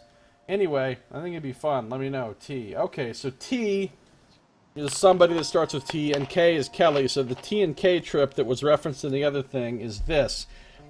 They're coming up to stop by and stay. Like old times. Hope they're okay. Hey, sweetie. Hi. Paul's gonna keep calling till I pick up. Dad better keep his mouth shut. The Mac Academy is expensive, but Tommy's so talented. Honey, I'm sorry it's been so long since my last letter, but we've been all over the place. Have you gotten settled into that big house yet? I hope getting away from everything has been a big help for you and Dan. I'm writing because, speaking of getting away, your father and I are going to take a road trip. I found some good AARP deals, and with your father only working part-time, it wasn't very hard to arrange time off. It's been too long since our last trip. I've always enjoyed changes of scenery, and as you're hopefully learning, it can be just the thing a marriage needs. Lord knows it's helped us. The trip won't take us close enough to the shore to come visit, I'm sorry to say, and if you write back, we'll be gone before your letter arrives. We'll call if one of our motels has long distance, but if we don't get a chance to call... Back when you needed long distance to call people. Long distance! Do you remember when that was a thing?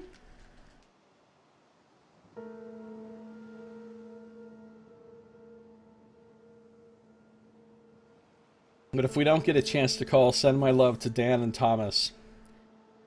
You know your father and I want the best for you all. Love, Mom.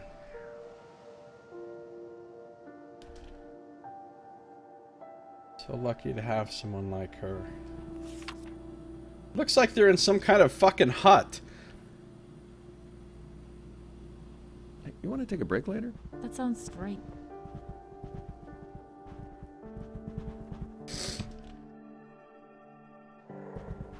Hey, Mommy. Hey, Pumpkin. Evie said it's all westerns on Saturday. Huh. Oh, yeah, maybe if I... Does kind of look like a hut. Yeah.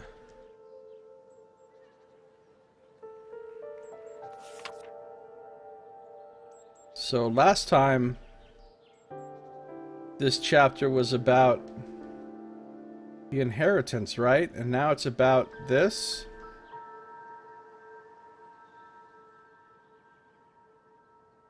He wants them to watch TV together.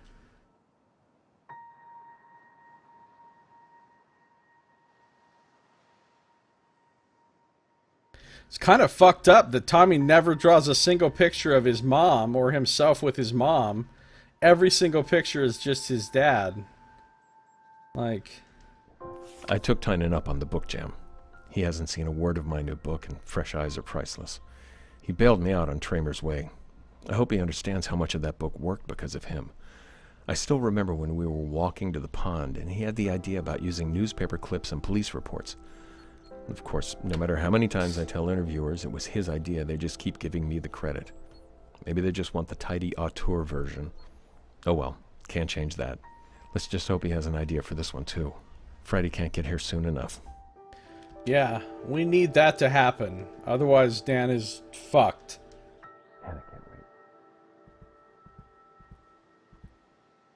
We need to bail Dan out.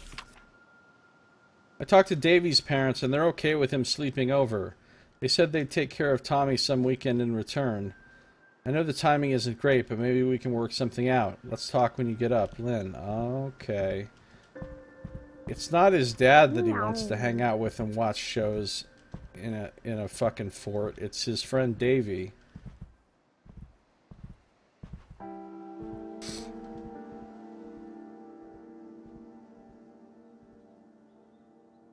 Good news! Mom called today with a change of plans. They made better time on the first leg of the trip than they expected, and they're coming to visit. Bad news, they want to come this weekend. Did Dan tell Tynan they could stay here for sure, or is that still up in the air? I'll ask after dinner. She sounded cheerful enough on the phone, though I can't help wondering if they took this trip because they hit This another isn't rough good. patch. I hope not. I hope they just want to see Tommy and have a classic Mears family feast. Though, maybe seeing how they've ended up will be good perspective for Dan and me. Speaking of which, Dad better not get nosy. I've told him 1,000,000 times that my marriage is not his business. Maybe I'll try the thing Christine told me. When someone asks you something private, just say, "Why do you ask?" Put it back on them and see if they've actually got a reason to get into your business. Yeah, I've got to remember to try that. We'll see how he answers that one. Yeah, that's real cunning. I hate when people say, "Why do you ask?" I ask because I want to know the fucking answer. That's why I ask. Didn't want to bother you while you were working, but didn't want to forget again. But meaning to ask, have you found any ponds on your hikes? Creeks? No rush, just curious. It's a strange question.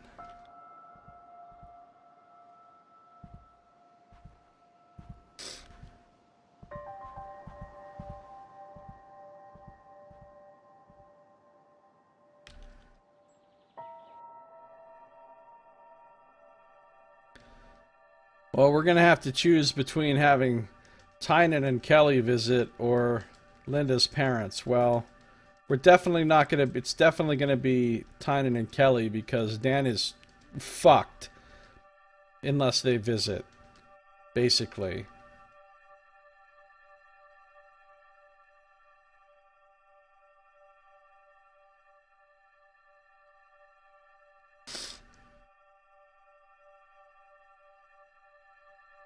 Screw all the visitors TV weekend. Can Davy sleep over? Right, he wants to have Davy come over Let me here, call of his mom. course.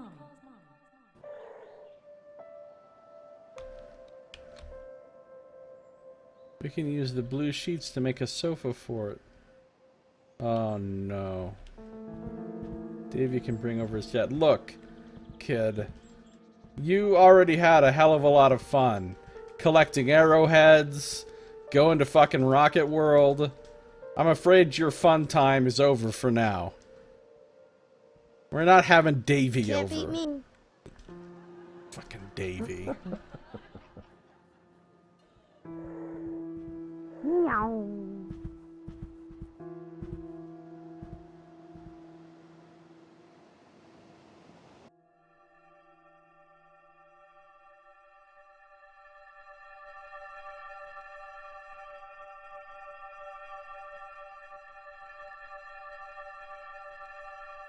It's not that I don't like having fun, it's just there's a rhythm to writing, a routine, muscle memory.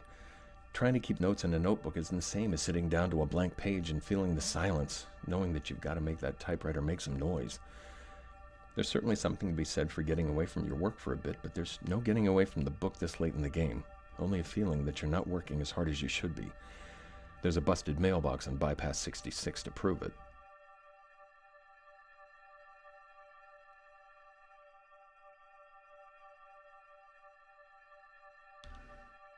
Yeah, he needs to fucking work his ass off at this point.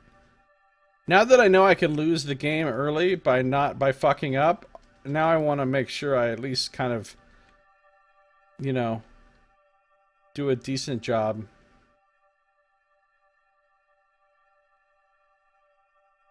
With everyone so that we can get through all of the chapters. You can sleep with us. What about Tommy?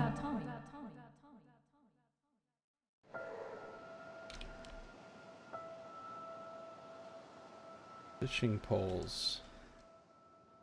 Fishing poles.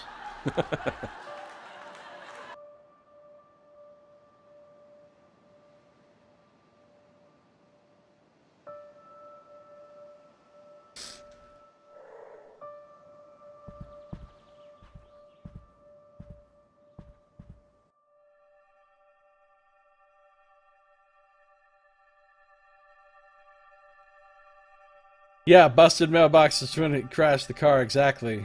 I thought Tommy was sleeping with us. I'm checking to see if this is a fold-out.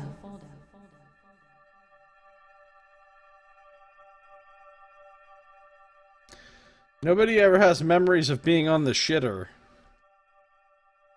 You notice that? So much for a choco.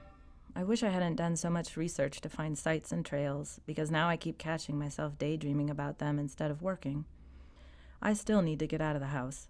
I've done the Ridge Trail probably 15 times now, and it hardly seems worth it anymore.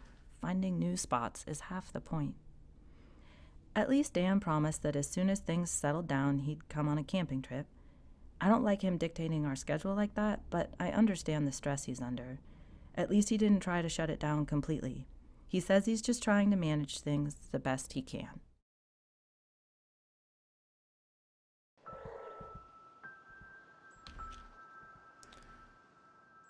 Right. She wants mom and dad to come. All right. Well, Oh, what if I... Maybe... we're gonna clearly choose the fishing poles. And then we're gonna compromise with mom and dad. And Tommy can eat a dick this time.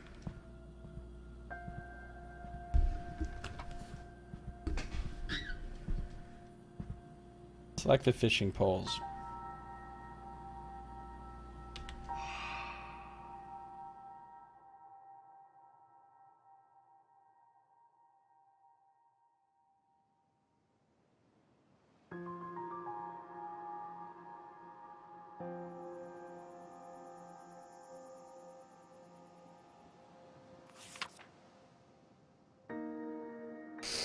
Alright, so we've read that Diary of Claire before. The, we need to do the sweater for the parents. No, you're not going to get to show him your rocket. Because he's not coming over. You know who you can show your rocket to? Grandma and Grandpa.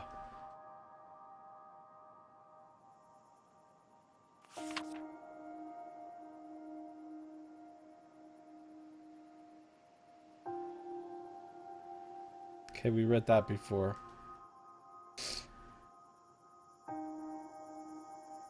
The sweater. Alright, let's see what happens.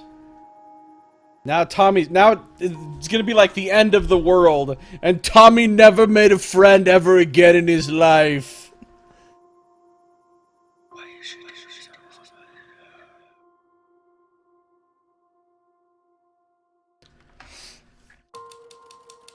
Dan was too excited about getting Tynan's feedback to cancel the visit. He found that the fishing poles were in great shape, and he and his friend hit it off like they'd seen each other yesterday. Linda told them where they could find a small pond in the woods, and their trip paid off not only in fresh fish for dinner, but in new ideas for their books as well. Perfect.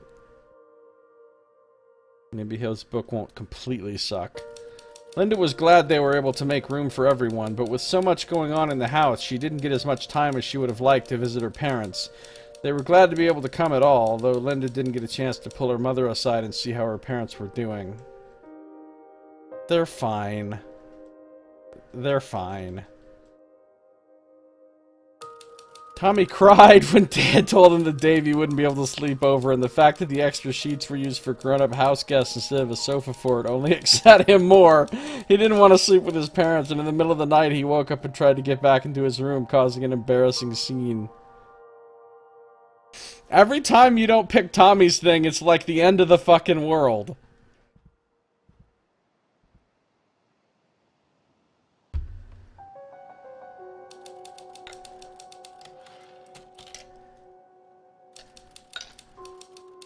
Catching up. When Tommy continued to struggle... Wait, are we now gonna get the thing about...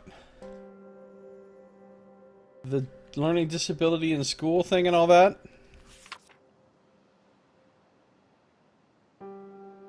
Yeah, see, we've seen this before.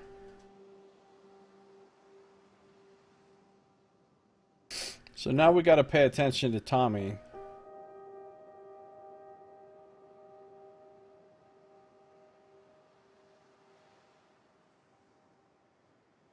This is the one where you want to do the morning... Barb, sorry it's been so long since I've written. Things have been hectic around here, and I'm trying to figure out a way to get things back on track. I don't really want to get into it, but we're getting pulled in. Okay, we've seen that before. What about Davy's parents taking Tommy for the day? I know, right? It just seems like these decisions are so cut and dry. There seems like a lot of compromise solutions could be come up with. Like, hey... Davy lives nearby. He could literally come spend the night any goddamn time. He doesn't have to come on this one weekend when the other people are coming. You know what I'm saying? Like, he could just come next weekend. Like, it's not even a big deal. Good day so far? I think so. Thanks, yeah.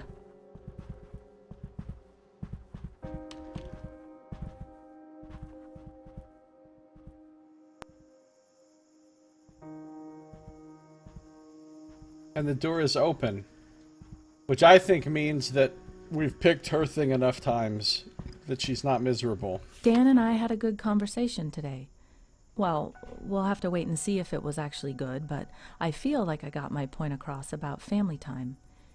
We've been getting a little frayed on the little things lately, and it reminded me of something Anne said one time. Right, family Love time. is a behavior, not an emotion. If something's important to you, you show it with your actions. We weren't doing so well with that before we got here. Yeah, we've seen that note before. We've seen that before. Daddy said it was my best drawing. Stevie and Kevin get it. Oh yeah, this is where he starts thinking he's dumber than Stevie and Kevin. Having fun? Uh-huh.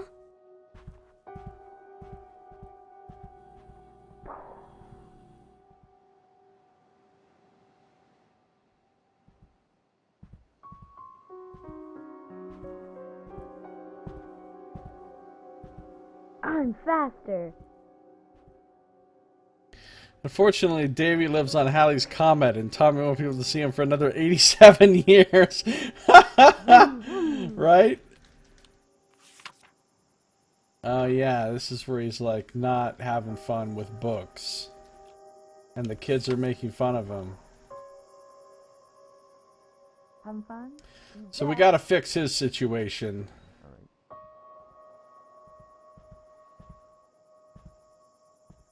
She wants family time. Alan, this letter might come from out of the blue, but do you remember when you told me about Bobby falling behind on reading? Looks like... Okay, we've seen that one before. We've seen that one before. This is the one where he wants... You've got to choose between him getting to shut his office door to work on the book, doing family time with them, for Linda, or doing the book readings in the morning. I don't see why you couldn't literally do all of those things, but... Okay. Time. Alright, we've seen that. Something's got to give, yeah. Yep, the reading comprehension exercises.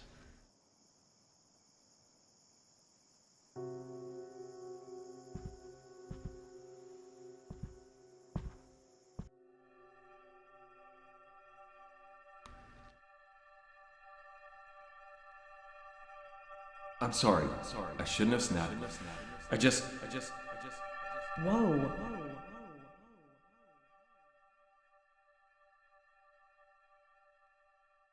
They're having problems.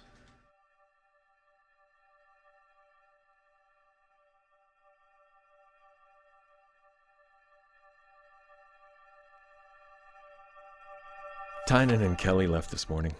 I wish they could have stayed a little longer, but it was great having them. It felt just like college again. Fishing, having a few beers, talking about how we're going to conquer the world. Working through some issues on his book even gave me an idea for how to fix the logjam in Act 2. Funny how creativity works sometimes. I've got to remember to put him in the acknowledgments. Acknowledge. Yeah, right. He wants the door to his office closed.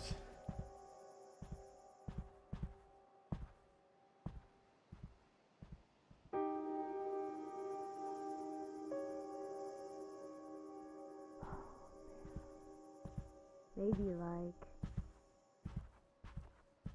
Making sacrifices, the whole concept of this game. Yeah. It seems like that's the case. How's it going, Anonymous? You missed us watching another Russian movie earlier. Hey, Mommy. Hey, And it was a hell of a film, too. Will it make me Honey, smarter? listen to me. You are Yeah, we've seen that before.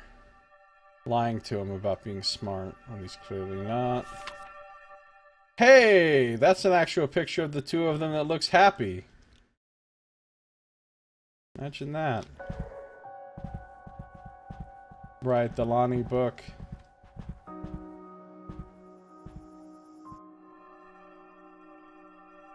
We barely talked yesterday. Wow, you're right. I guess we've just been so busy.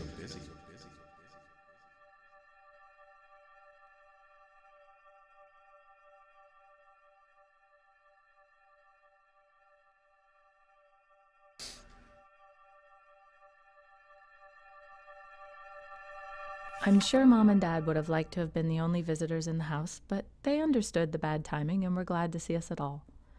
With so much going on, I didn't get a chance to talk to her about things with Dad. I need to try and call or write when they get back home. I hope they're okay. I mean, again, yeah, you need to try to call whenever the fuck you want. You know what I'm saying? Like, you didn't have to just talk to her on that one specific weekend. There are phones. You could literally call her and just talk to her on the phone about it anytime you want.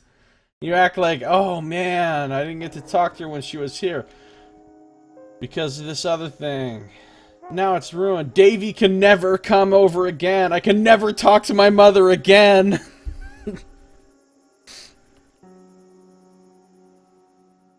Oh, what if I... Alright. So now we're back to this choice. Last time in the previous game, we chose Table every night first, door to my office second. We ignored the Lonnie book, but Tommy's obviously not in great shape, so we got to do the Lonnie book.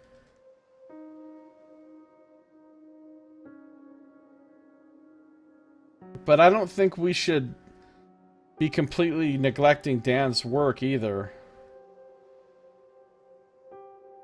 Well, no, I think we will neglect Dan's work this time.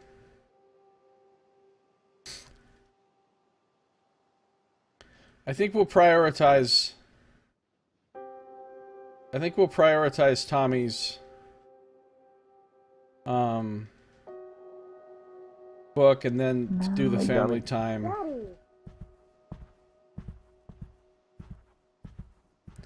We'll see what kind of a warning we get next time about Dan's situation, since we've ignored him so many times.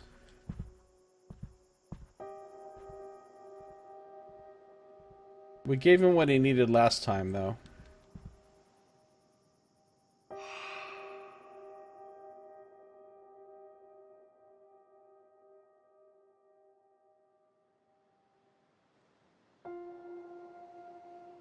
Now we should find some new journals, because we're in a new week that we hadn't been to before. This is diaries of some completely new person. K. Williams, May 8th, 1952. J is gone and I am alone. That is the sum of it. No other thought enters my mind. Wed 38 years, now alone.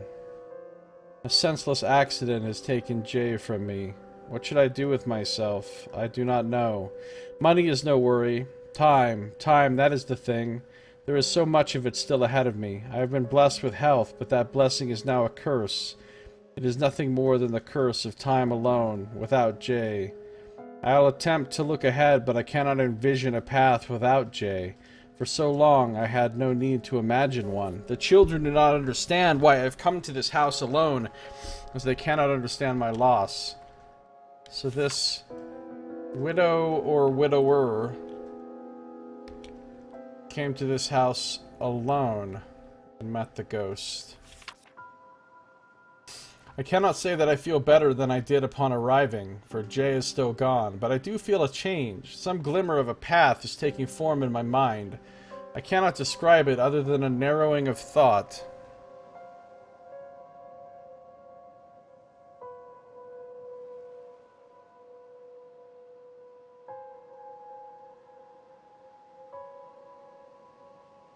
Perhaps time alone is to be thanked, or perhaps it is something else, something unknown. Well, I don't think there's not going to be any emergent gameplay, because there's only so many outcomes. There's only so many decision points, and each decision point only has so many outcomes. So yes, it is essentially a puzzle in that respect. Just like any sort of visual novel type of thing. But you don't know what the results are going to be of the different decisions until after you've made them. Today I drove to McClendon's to buy coffee, wine, and vegetables, although I was not due to run short of those for a few days more. I confess I went to hear human voices, to be around the living. I conversed with a pleasant couple, and it did me no small measure of good. My first words came out as a croak, and I realized I had not spoken in days. A small reminder of my solitary days here, alone with my thoughts, thinking of Jay, staring at the sea just over the cliff. Though I must confess that my gaze always drifts from the sea to the edge of the cliff. Just thinking about suicide. I mean, I think you can probably go for a completely balanced ending, right? Where you pick each thing an equal number of times. And then you probably get an okay result in all three categories. Or you could probably, like, go for guns a-blazing for one thing, and then just divide your secondary up between the other two equally, so neither of them get completely fucked, but you could be really good in one thing. Right? So that's, like, at least 4 different sort of major endings you could go for. Or you could just pick randomly each time based on what you want and just, you know, end up with whatever ending you get from doing that.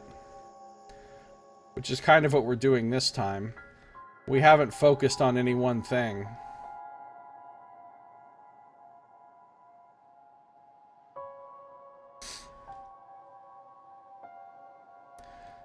Or you could completely neglect something and then you fucking lose the game early, like what happened to us earlier. Oh look, there he is with his buddy.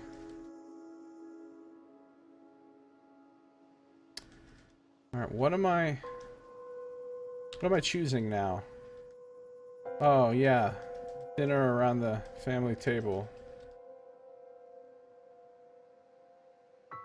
So for this one, I'm kind of going for mostly neglecting the writing career, but not enough to completely fuck it, but make it pretty bad, but trying to keep the family life pretty balanced. And we'll see how that comes out.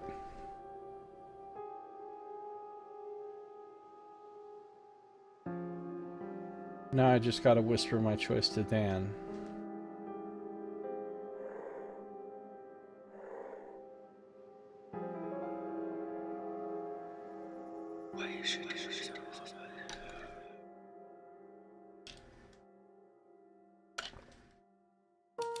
Dan didn't want Tommy to start another school year behind, so he committed to helping the little man for 2 hours every morning. Having both of his parents there helped Tommy's confidence as much as his reading, and their morning practices became an event they all looked forward to. See, why do we need that and family time at night? That is family time. Dan couldn't find time to knock off completely at 7 every night, but he agreed to have dinner at the table each night before heading back to work. Linda and Tommy missed him after dinner, with the sound of the typewriter the only sign he was even in the house, but they were glad for the time they did get at the table.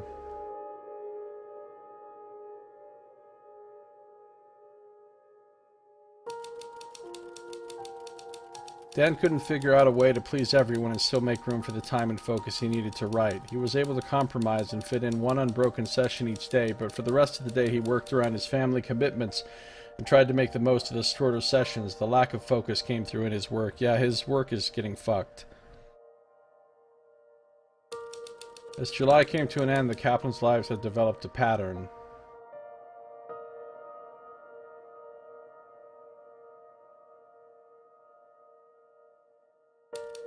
Dan had finished his first draft, and he knew it was awful. With only a month left, Paul couldn't fight off Grovefield, and Dan had no choice but to send the draft to his publisher. The next day, Paul called to tell Dan that Grovefield was threatening to withhold Dan's completion payment. It was a nightmare.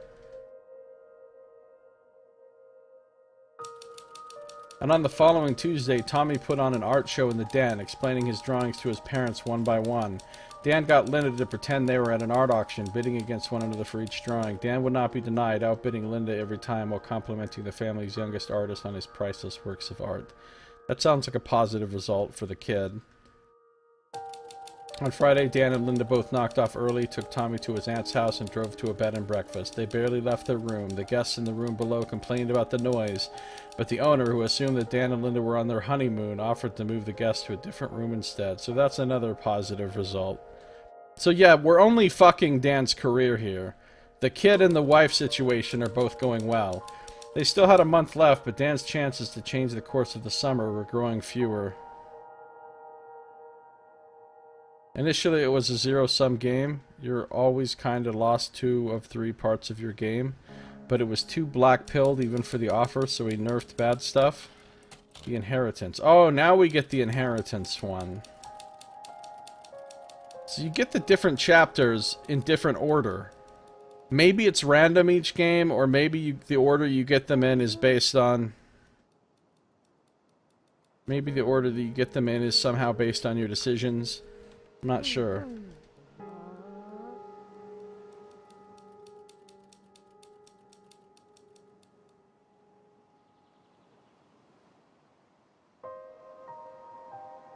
There's the Lonnie book. Right, now the Camp Emerald Lake thing comes up.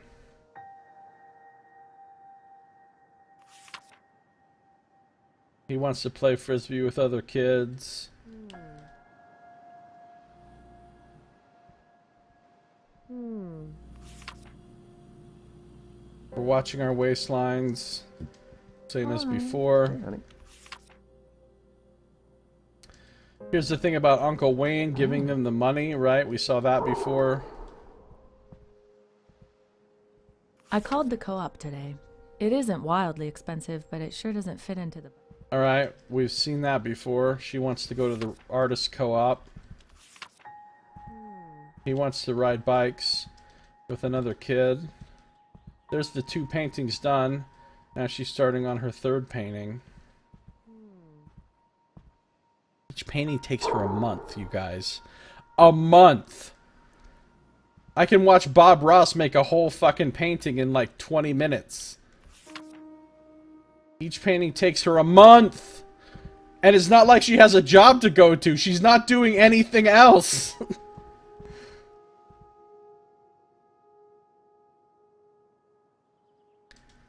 It's random and was a real pain in the ass to script that way, as every event from another chapter could be either before or after. That's pretty cool.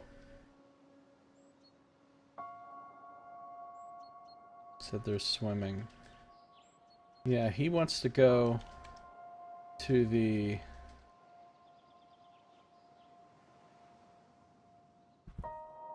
He wants to go to the camp.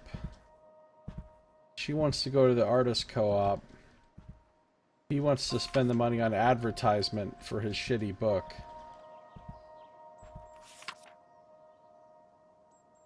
Okay, we've read this.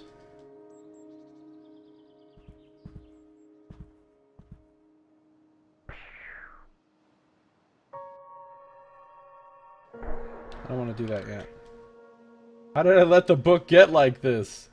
I only met Rick once at a family reunion that must have been, what, 15? Okay, we've seen that one before.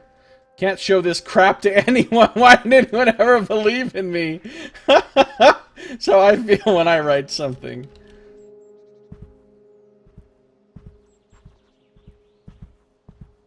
Anne, I'm going to cut right through the pleasantries and ask you, who is this Ryan? Okay, we've seen that one before as well.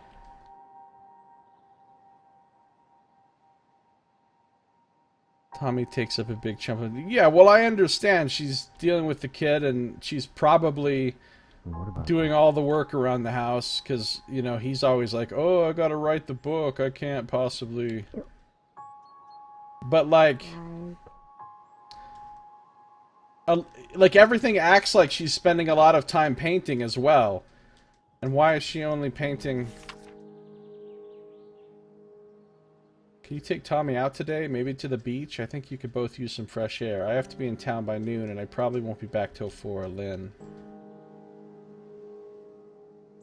She's still only finishing 1 painting a month, is all I'm saying.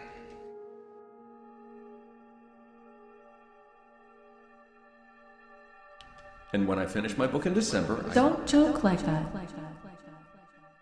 Don't joke like that, Dan. This is already our 2nd playthrough of this game. Our first playthrough ended early because I fucked up so bad by completely ignoring the kid the entire time. It's impossible to get into a rhythm right now. This place was supposed to create some peace and quiet, but I almost never get 2 unbroken writing blocks in the same day. I know I'll never get exactly the schedule I want. That's just a fact of life. But that doesn't make it easier to get good work done with everything else going on. Just gotta figure out a way to push through. No other choice, really. This book isn't going to write itself.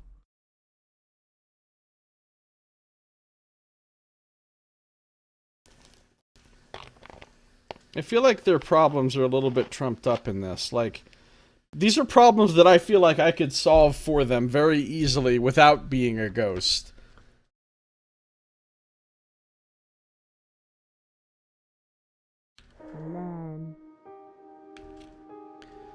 He wants to do the ad. We're not doing the ad.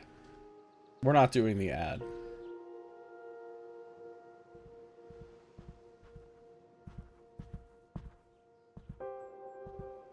Although maybe we should, because I don't want to fail early again. Because we've ignored Dan's needs too much.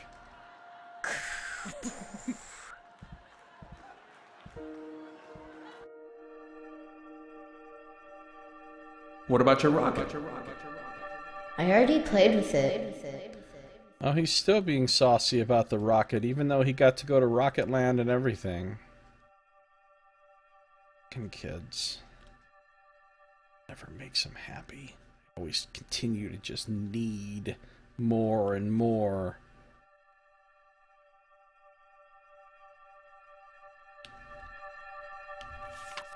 Well, at least he's drawing the happy pictures instead of the pictures where Dad is a horrible demon, like in our first playthrough. So he's happy enough. He's drawing happy pictures of Dad. That means we don't need to worry about Tommy right now. So once again, we're not going to send Tommy to camp. Hey, Mommy, look at this. Having fun today? Demon Dad was real. Well, remember, it said that when he did the advertising, it made it more real to him, so he actually was redoubled his efforts to work harder on the book because of it. Remember? So, like, I feel like he needs a little injection just to keep going.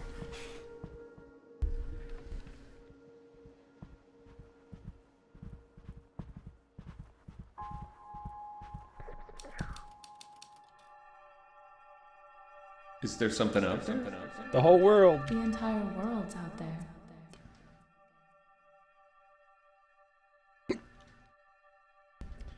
And I feel like Tommy's fine for now.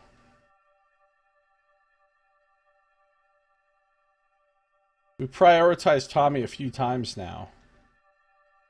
We played the board game with him. We took him to Rocket World. We did the reading book with him. Tommy's fine. Well, I guess family time every night was too much to ask for. That worries me, though Dan did agree to be at dinner every night, so he's at least trying. It's just, we came here to start fresh and set things right. We were on such a bad course before. And if we can't make time to do it right while we're here, how will we be able to do it when we get back home? There'll be so much going on when we get back. Are we doing enough here? Although Linda's honestly kind of starting to piss me off. Because no matter what choices you make, Linda fucking complains about it ultimately. In my first playthrough, I chose Linda's thing top priority every single time. And you know what she did? She left. And then even when you're like, she's like, you know, when you prioritize the kids, she complains about it. When you prioritize your work, she complains about it. When you prioritize her, she complains about it. So I'm getting kind of tired of Linda on it also. Is there something out there?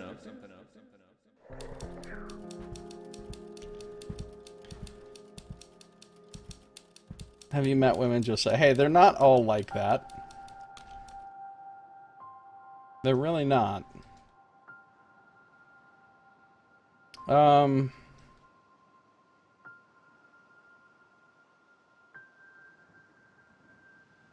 Although we are going to choose Linda's thing this time. And Dan's thing. And we're going to ignore Tommy this time because we've been taking care of Tommy pretty good so far. So we're going to do the painter bag and the literary register.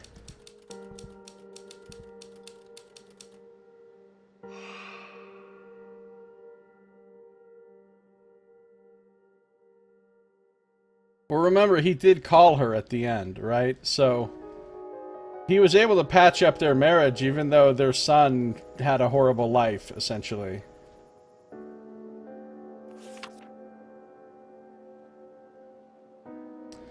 Diary of K. Williams, May 15th, 1952.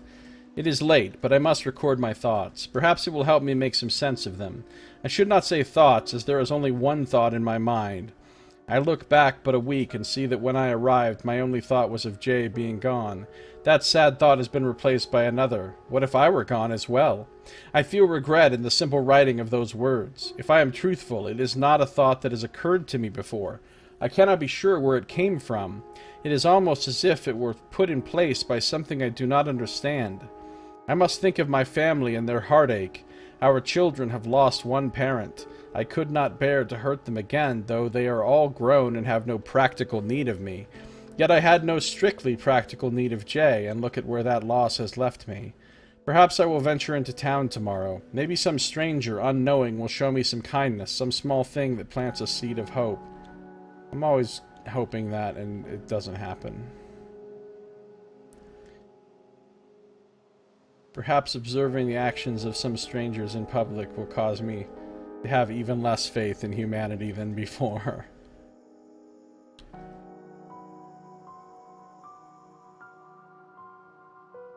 Linda needs to learn some speed painting at that art co-op, because she's kicking out a painting a month.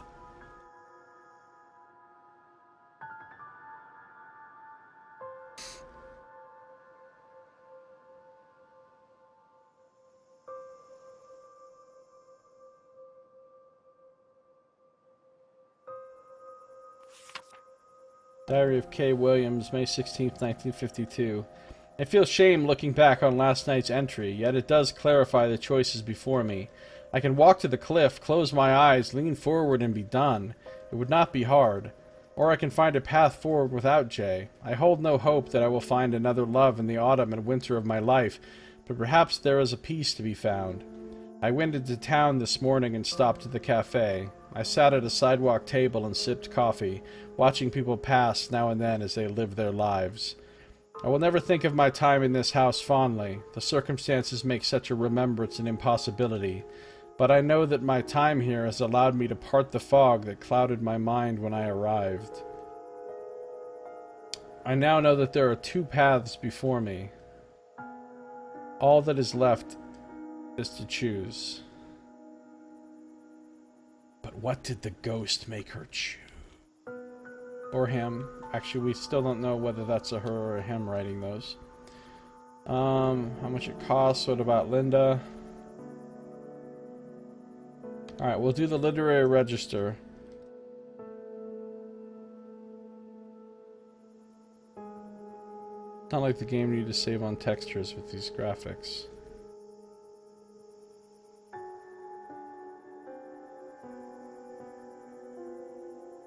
Well, most games just use like a font. I mean, I can't think of very many games where they actually had people handwrite every document.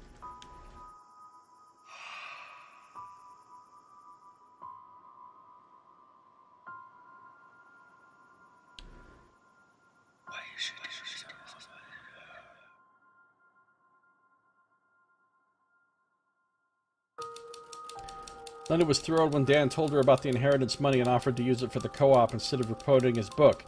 She started working 2 days a week in town, and it was all she hoped it would be. She made friends with a few local painters and learned new techniques from them, but simply being around creative people each week did her the most good. Unfortunately, Tommy now has less parenting going on. Dan knew that some sort of public expectation would drive him to improve the book, so he asked Paul to submit the book to the Literary Register's Up Next column, a quarterly list of upcoming novels. It wouldn't raise awareness like an ad, but it would make the book real in a way he couldn't back away from. So I think he needed that. Don't! Just stop it, Tommy! Tommy didn't know much about the camp he'd heard his parents talking about, but he understood enough to know that there are other kids there to play with. He didn't understand why he couldn't go and show his kite to the other children, and the toy became a reminder of his isolation more than a source of joy. Look, you're supposed to be isolated from other kids and miserable and alone through your whole childhood. I mean, it worked out fine for me. The funeral? Uh-oh. That night, Linda got a phone call. Here we go. Hey, Mom. You can always rely on bullies to shape up the neglected kid.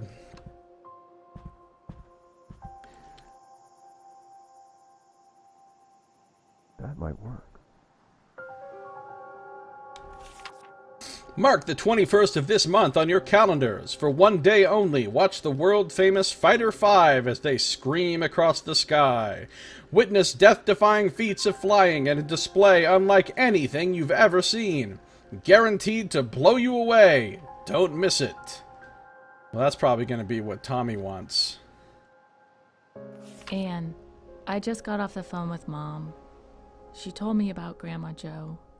I know we expected it sooner rather than later, but this is hitting me so much harder than when Granddad died last year. Do you remember going to Grandma Jo's house after school on Wednesdays and playing until Mom got off work? How Grandma Jo always had a surprise for us, even if it was just cookies in the oven. She'd always time it so the whole house would smell like them when we got there. I hope the minister captures those little moments because they don't seem as little now.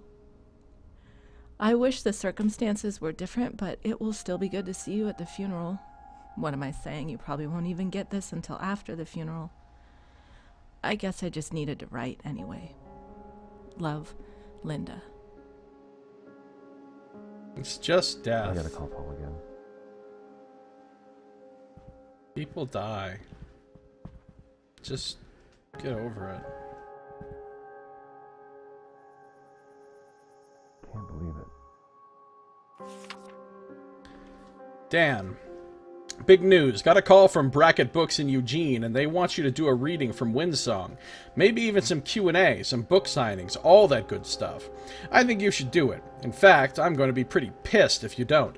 Bracket is a big outlet, so if this goes well, orders for the new book will definitely go up. I don't need to remind you how long it's been since Tramer's Way came out. If you don't keep your name out there, no one will even notice when you finish the new book, whatever it's called. Hell, speaking of the new one, why don't you read some of it, too? Maybe the second chapter you sent me last month. That one was pretty good. Bracket Books, Eugene, the 21st. See you there. Paul. P.S. You know the long game, right? Nailing this one could mean a bigger advance on the next book.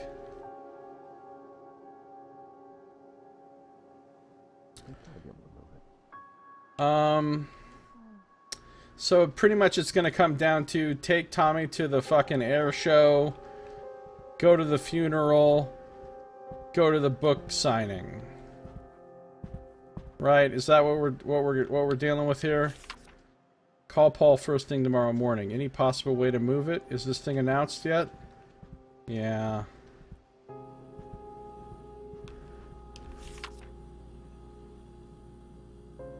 Big ziti and salad. Man, Joe's tuna casserole always makes the menu.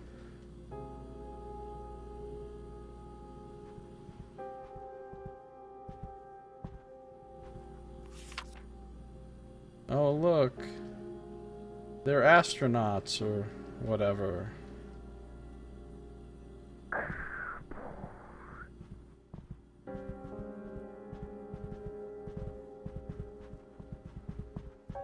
Won't even publish what I've got right now.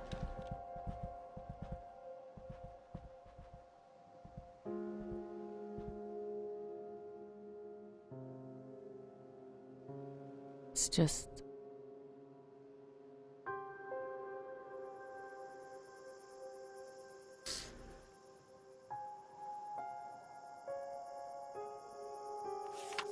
Still the same thing.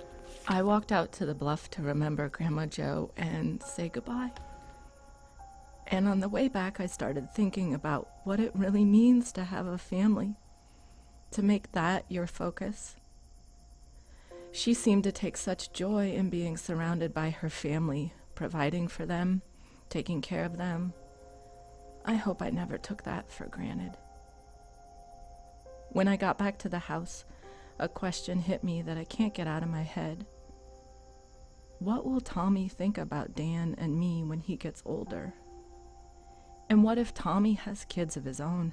I can't even begin to think of myself as a grandmother. I haven't even been a mother for that long, and I'm still feeling my way through what it means to be a good one. At least I'll always have an example. I miss you, Grandma Joe, and I'll never forget you. I promise. Well, since I'm a ghost, I'll pass the message along to her. When we're hanging out at the, like, ghost hangout spot. Show my friends all my drawings at school. Hey, Dad. Hey, bud. Pack for our car trip, just for cool guys.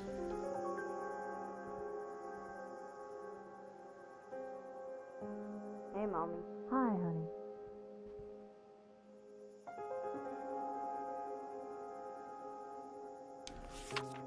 Now he's all into planes and shit. Wants to go to the plane thing. Oh no. Joe's funeral's the same day as the signing in Eugene, and Paul says they can't move it. He'll understand if I bail because he knows Linda, but Grovefield is a different story. They won't give a damn why I missed it. They'll just get a memo and put it in a spreadsheet somewhere and write me off just a little bit more. And it's not just the timing. If I do the reading, I've got to get that chapter in shape. It's not even remotely ready for anyone to see it. Can't worry about what Paul says. He's my agent. He's supposed to stroke me. And what about Tommy? Wow. I didn't know that agents offered those kind of services. Hey, Mom. It'd be a good spot to bake cookies. Yeah. Baking cookies. Always a good choice.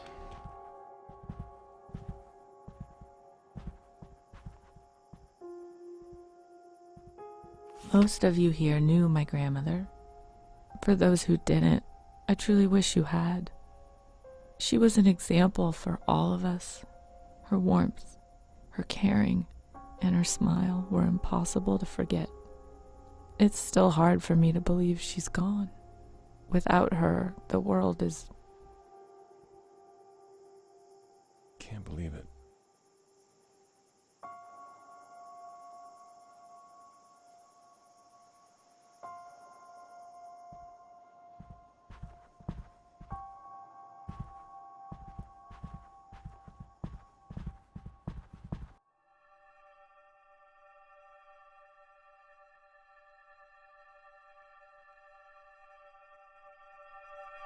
Just got back from town with the latest issue. Flipped to the back and there it was. My book in the up next column. Stared at it for 5 minutes. Feeling in my stomach was not pleasant. But now it's out there. It's terrifying and irreversible. Maybe I should have placed a full ad. But even like this, the book is out there. Thousands of people are going to read that list. To them, the book is exactly what they want it to be. Some finished, beautiful thing. If only they could see it right now. A bunch of jigsaw pieces on the floor. And I've got to put them all together. Fast.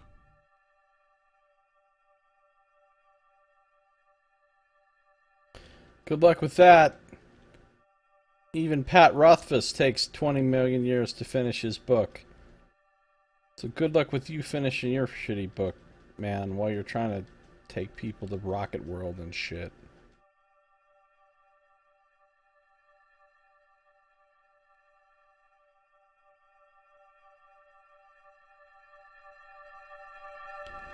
Lynn, I'm so sorry. Tell me what I can do. Just be here for me. You know, when someone dies, I always go randomly sit on the floor in my kitchen for no reason also. Like, someone's dead. I cannot possibly sit on furniture. Just saying. Do some serious work on that chapter first.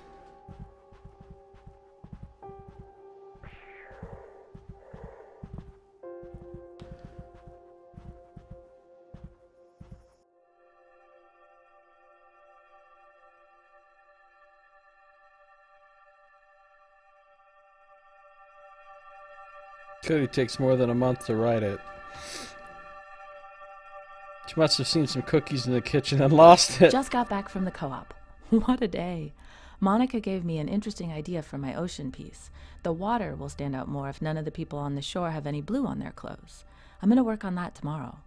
I'll be back here at the house, but just having new ideas and new friends makes working here so much more productive. I'm so glad Dan splurged on this. I can't wait to head back on Wednesday. She's happy about that. I mean...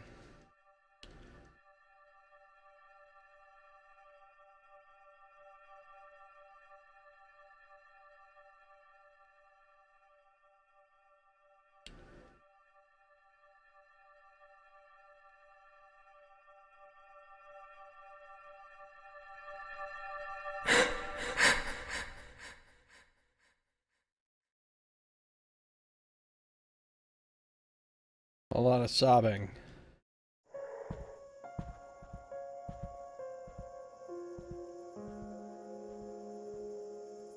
My man.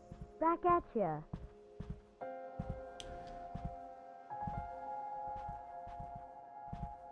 Why can't I go to camp? Shut up.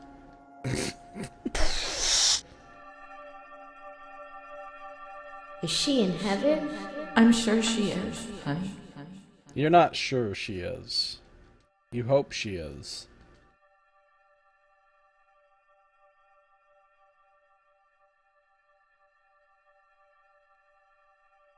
Honey, I don't know. Honestly, I can't say one way or another whether or not heaven even exists. And even if heaven does exist, I can't say one way or another what requirements there might be for a person to go there. And I can't say one way or another whether your grandmother would have met those requirements. So really, there's so much uncertainty I can't possibly answer that question. But what I can tell you is she's dead and never coming back. Still happy pictures with Dad. That's good to see.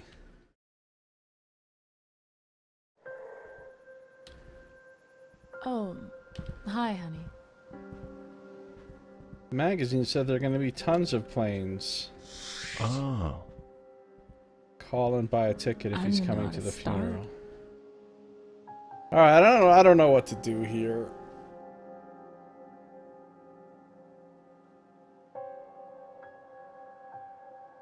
We just did Linda's thing last time, right? So, she'll be fine for us not to go to the funeral. She's happy about the art and all that.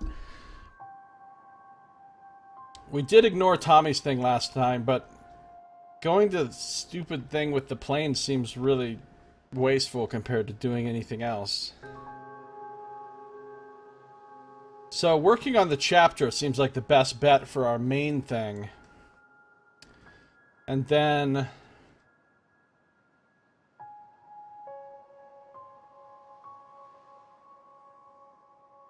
when was the last time we did something that Tommy liked?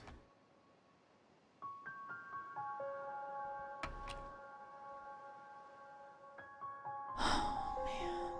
That funeral sounds like a real drag.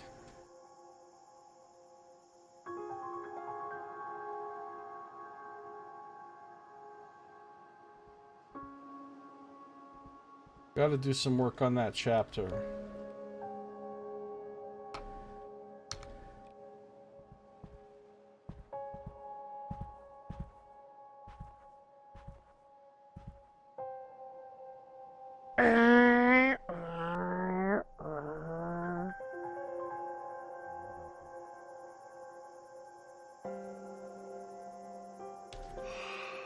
We'll select the chapter, and I think we'll do the Tommy thing second.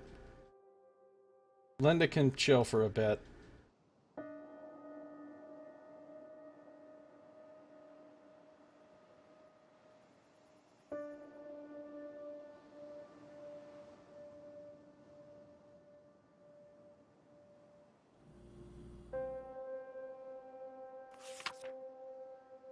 Diary of K. Williams, May 19th, 1952. I have decided, and I am sure of my decision. I do not know which is right or wrong, only that my choice is my own.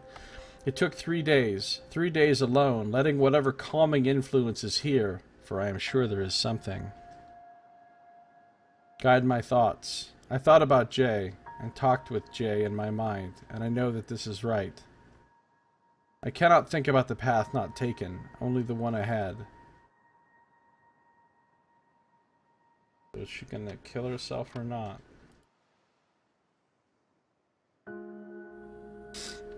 Most necessary part of taking care of your family is feeding them, right? Ish. I mean, yeah, technically it is. But people use that as an excuse for a whole lot of things, like feeding your family, just feeding them is pretty easy. Like, you don't have to feed them by doing any specific kind of work, by making a specific kind of money. Like, you know what I'm saying? Like, you could always probably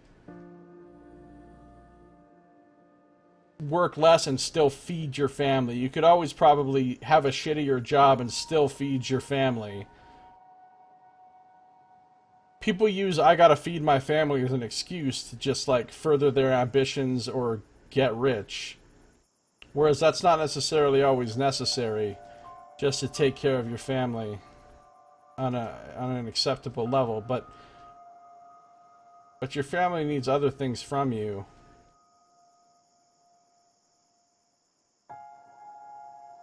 That money can't buy.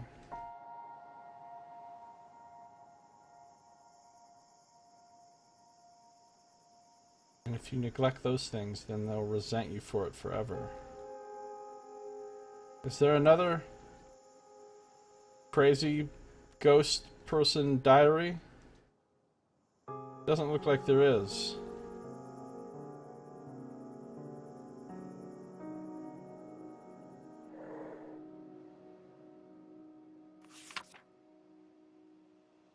It's not gonna let us know.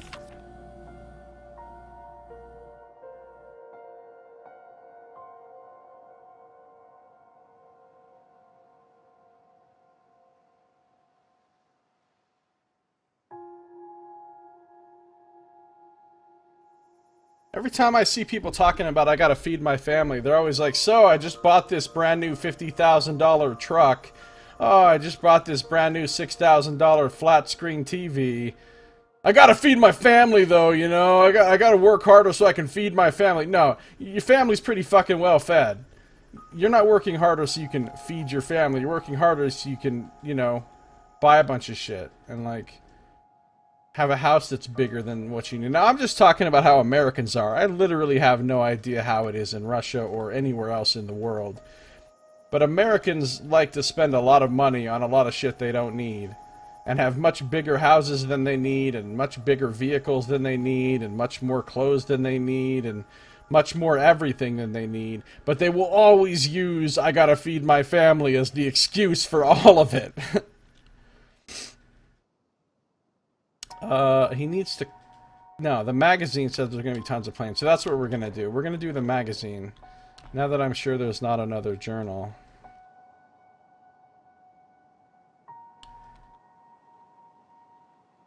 Alright, we're going to select Tommy's Compromise. We're completely blowing off the funeral, which Linda is not going to like, but whatever. Go paint some paintings. You'll be fine.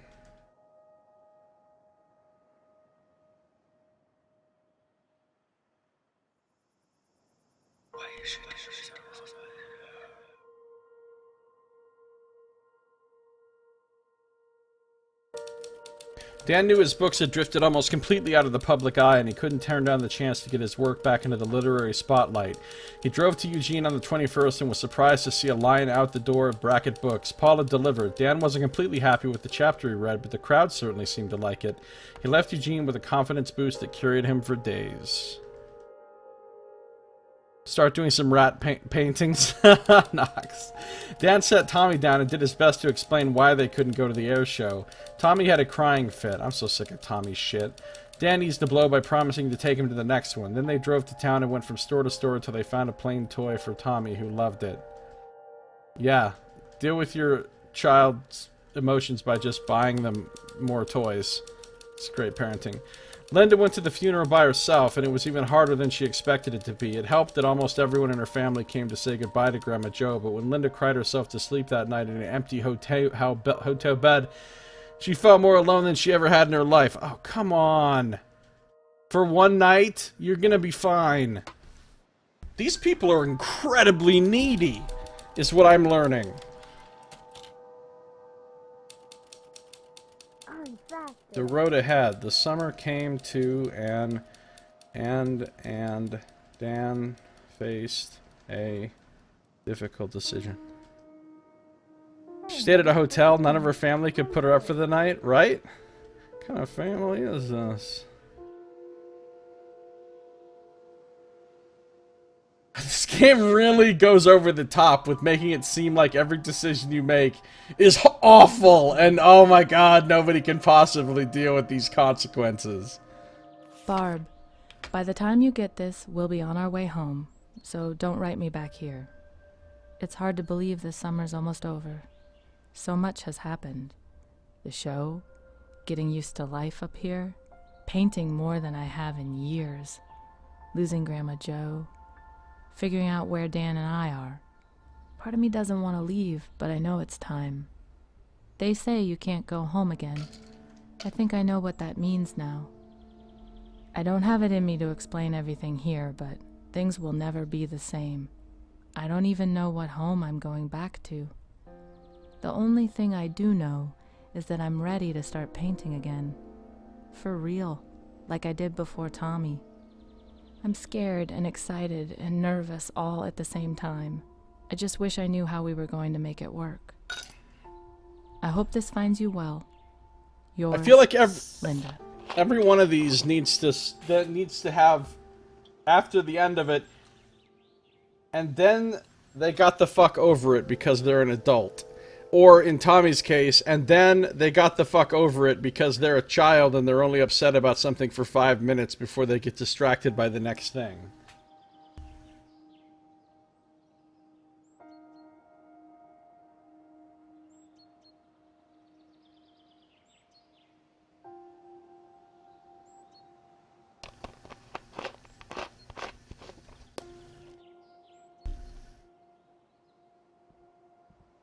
And with his whole writing thing in the toilet, and then he got a real job.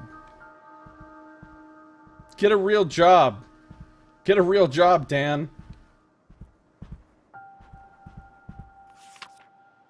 Mr. and Mrs. Kaplan, after additional consideration, I'd like to augment my recommendation. I believe that the best course of action for Tommy's development will be continued tutoring throughout the school year. It will be important to coordinate with his teachers and make sure his lessons are aligned. As before, encouragement from both of you is a critical component. Mr. Kaplan, I have observed that Tommy looks to you in particular for validation, which I believe comes from a connection he's made with your profession. If at all possible, you should be a part of his tutoring, although Mrs. Kaplan is more than capable of aiding him as well. I hope that I haven't overstepped my bounds by contacting you, but Tommy is a bright boy, and I think with the proper support he can not only catch up, but excel. I understand you'll be leaving town shortly, but please don't hesitate to contact me by phone during the school year if I can be of help. Dr. Donald Samuels. Okay. Really grow.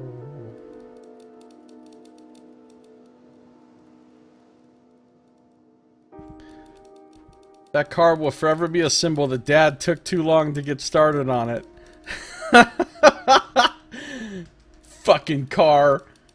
I remember when you weren't built yet and it sucked. So now that you are built, I'm just gonna be pissed at you forever. Tickets are booked for time in September. Getting over things is a delusion. We are our experience. The states are stored in your neural networks no matter what you want. Yeah, but we do get over things.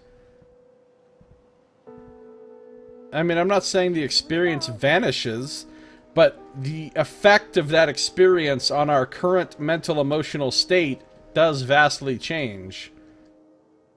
Something can seem like the end of the world one day, and the next day we can be like, that wasn't that bad.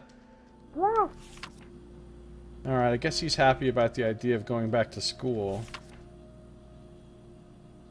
Gonna have some shrimp scampi, bottle of white wine. Tommy's taco night and beers for us.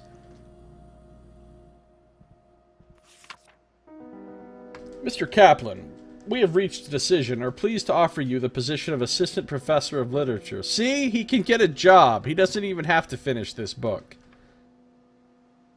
We had many applicants for the position, and after careful review, we feel your history with the university and your status as a published author will give you a unique connection to our students. We apologize for the lateness of the decision, but administrative adjustments delayed our annual budget review, and the position was only recently approved for hire. Professor Strode will handle your course load until September 21st, at which point you will take over classes. We will provide temporary housing for you during this speedy transition, but need your answer as soon as possible. Your offer letter is enclosed. Please sign and return it at your earliest convenience. Thomas Castle, Literature Department Chair, Hardesty University. See, that's fine. Be a professor. Quit trying to be a half-assed novelist that you're not really good at it.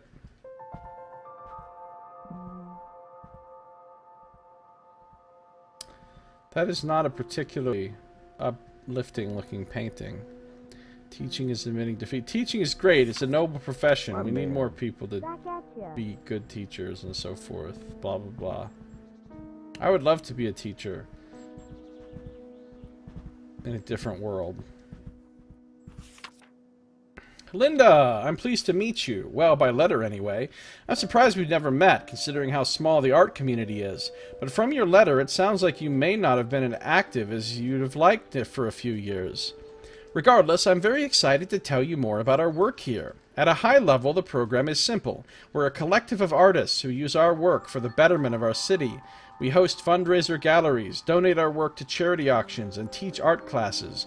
We offer both paid and unpaid courses, and all proceeds from the paid courses go to local charities, usually the food bank. Our free courses are part of a pioneer program we've recently started, where we provide a safe place for victims of violence, members of our local AA chapter, and even parolees trying to get back on their feet.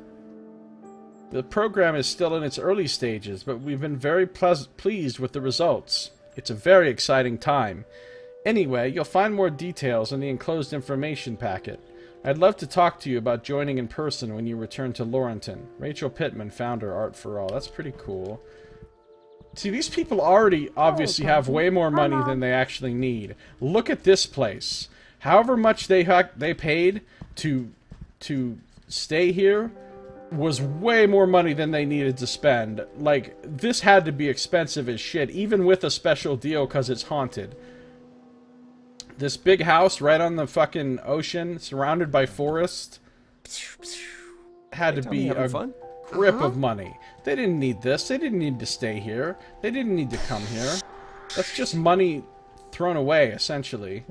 I mean, yeah, it does them good. Like, it makes them happy, and it's, you know, emotionally uplifting and all that. But it's not necessary. So if he makes less money, it's not really a big deal. Having fun? Uh-huh. Could even go full time. Back for our car trip. Better for Tommy, too. Daddy helps me, I can do it. Just say it. I'm not sure if this is the final... Is this the final chapter? Because they're kind of acting like they're getting ready to leave this place, so I think it might be the final chapter. Oh look, now he's got the toy plane that we got him when we bought his happiness last time. Oh, now he wants Daddy to read books with him and help tutor him more in reading. Okay. Kind of feels like it. Yeah. I think this might be the final chapter. Hardesty University, care of Thomas Capsule, 902 Braithwaite Lane, Blairstown, Oregon. Hey, pumpkin. The readers of Eugene and the surrounding area, judging by the turnout, got a rare treat when author Dan Kaplan arrived for a combination reading and book signing. He shared a selection from his most recent work, still untitled and due in stores this fall, and if it was any indication, his fans are in for a treat. Although the book isn't finished, Kaplan said that it will probably never be finished. Did they understand? Might not get another. Paul, there were days when I thought this moment would never come. When I finish writing this, I'm going to pack everything up and drop the manuscript in the mail. My palms are sweating just thinking about letting it go. I had no idea how hard it would be to finish this one. It took everything I had, and it's hard to look back over the summer without laughing. To think the plan was to get away from everything and just focus on the book. But you can't get away from yourself. Life doesn't give a damn about geography.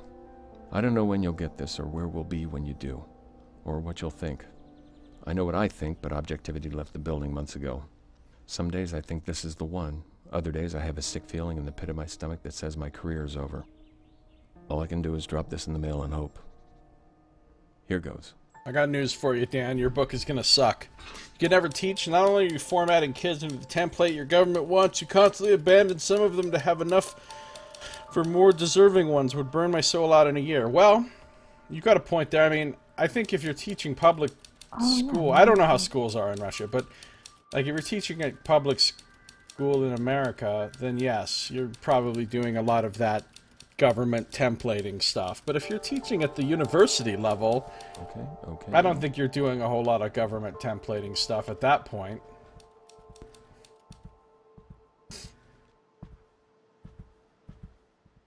Especially if you're teaching things that are... I mean, yeah, if you're teaching English literature, you're going to be doing more formation of beliefs than... Like, if you're teaching something really straightforward, like a hard science or math or something... Would they let me?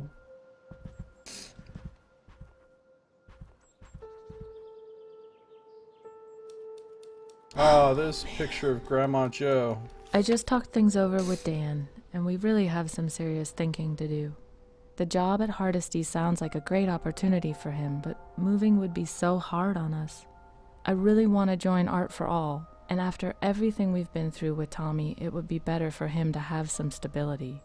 I could even go full-time if Dan found a steady job, though I know he can't do that if he takes on extra tutoring with Tommy, and I'd never fault him for that.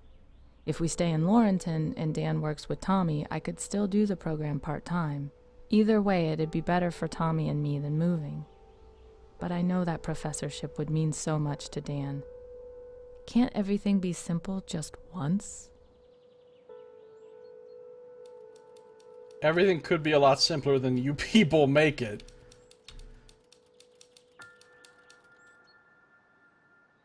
More clues for Dan. This could be it. An associate professorship at Hardesty? It's entry level, sure, but everyone has to start somewhere, and it's the perfect situation for writing. The sabbatical program alone makes the job worth it, and the thought of actually working with Professor May? Wait, I guess I'd be calling him Philip now. That'll take some getting used to. But moving's a big step. I can't imagine a new school with new kids would be easy for Tommy. I know staying in Laurenton would be better for him and Linda, but they aren't handing out professorships on the corner. This isn't the kind of offer you pass up without a very good reason. But I might have 2 good reasons. Tried to sleep on it last night. What a joke. You have to be able to sleep for that to work.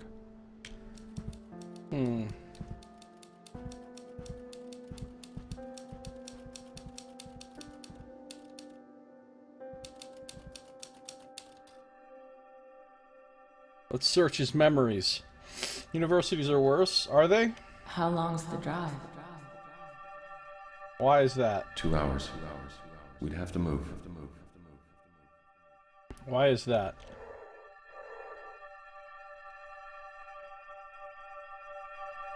Still can't believe how many people showed up at the reading. Maybe I haven't faded into obscurity just yet. But forget about the publicity. That's fleeting. Won't matter in the end. The best thing was having a deadline and hammering on that chapter. I think I finally evened out the voice, and I think Scott's backstory is finally settled. Never underestimate the motivational power of potential public humiliation. That's actually a really good point. That is a good motivator.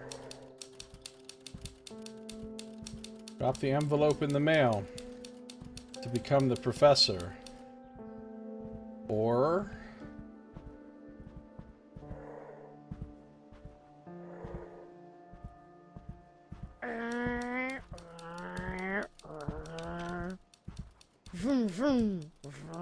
School is fun if you know the words. You bet. No, it isn't.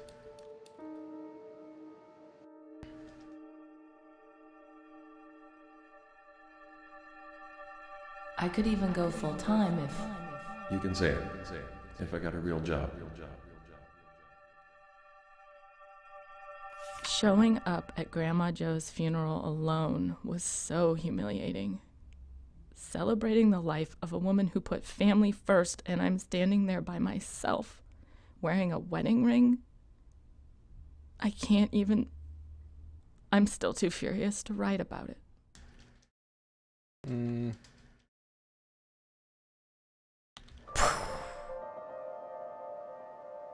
Be an adult. Send my second painting for the full-time application.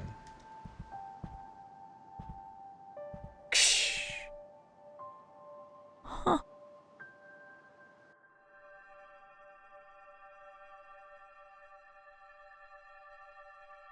Governments and other society shapers care about people resourceful enough to be in universities much more than unwashed plebs, so the control is much tighter.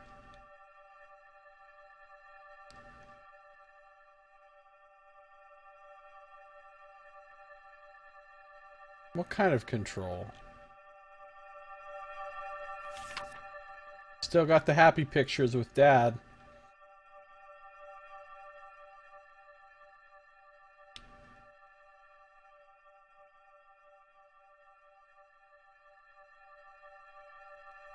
You'd make new ones, buddy. What about my friends? You'd make new ones, buddy. It's true. You do make new ones. Whoa, calm it down there, fucking Mario Andretti. Hey, Mommy. Old ass Hey, honey. references. Alright.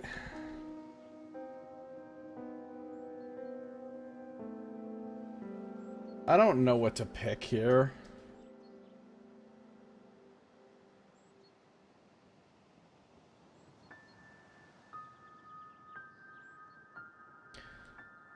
Most universities produce virtually indistinguishable drones with the same opinions on most things.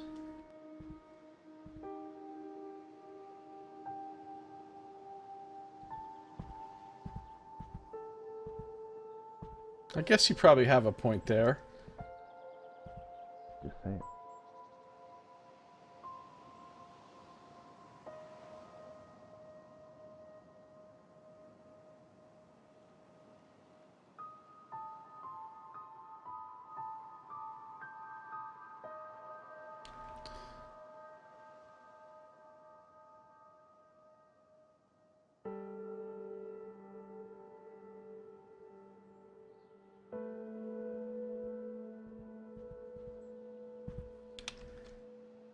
I think we're gonna do the painting thing.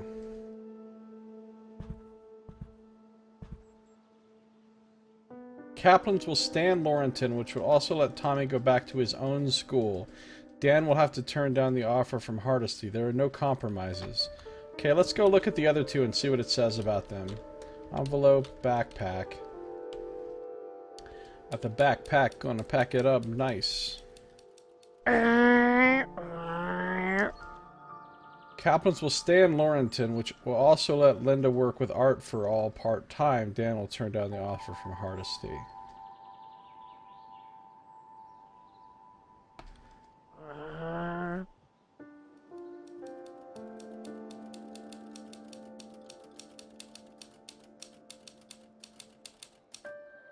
Kaplans will move to Blairstown. Linda won't be able to work with art for all, and Tommy will have to start at a new school. No, we're not doing that. People who were there thanks to their intelligence and not nepotism or political games would deprogram themselves eventually, of course.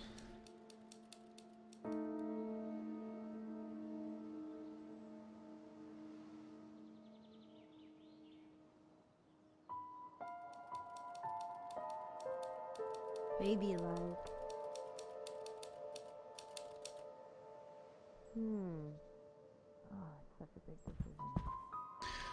We're not taking the university job.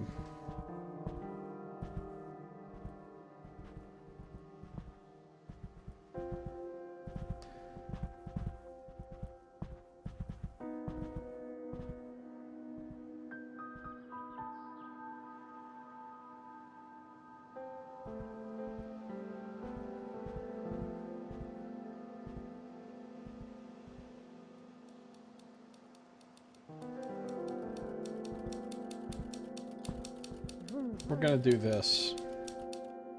Let's see what happens.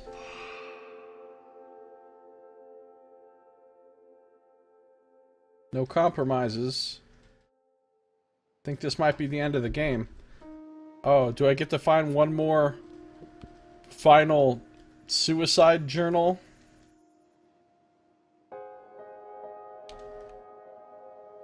Whisper to Dan and finish the story.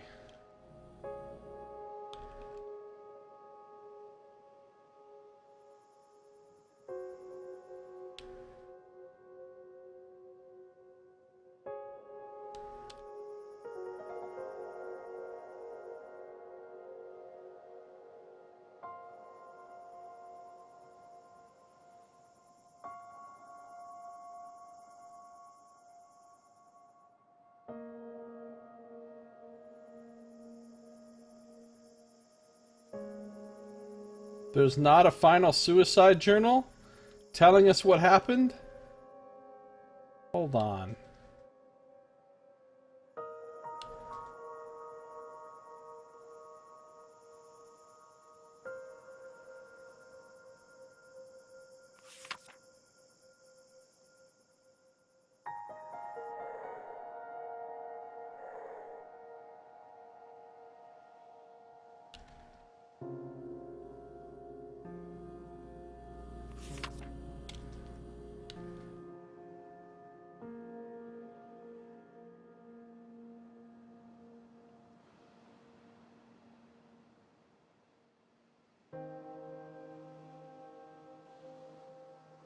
Seems that there really isn't.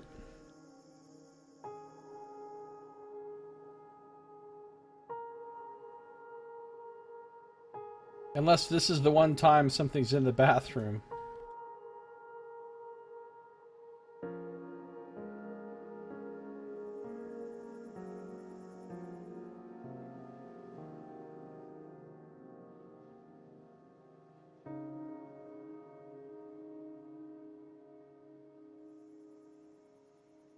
I mean, honestly, this place is way too big for a family of 3 anyway. 3 fucking bathrooms? Are you serious?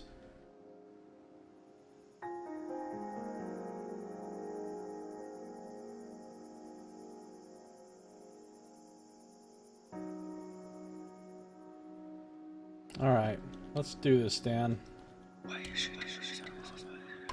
End of the game. Dan realized that supporting his wife didn't mean completely giving up on his writing career, so he declined the professorship offer and started looking for a part-time job. Linda joined Art for All full-time, where she blossomed as an artist. After a few months, she started her own workshop for recovering alcoholics, and she knew she'd found her calling. Tommy was happy to see his friends on the first day of school, and although his schoolwork was still difficult, he was glad he hadn't had to move. The stability of going to the same school was good for him, and his mother explained to him how hard it had been for his father to turn down a new job. In his own way, Tommy understood. Dan got a job flipping burgers.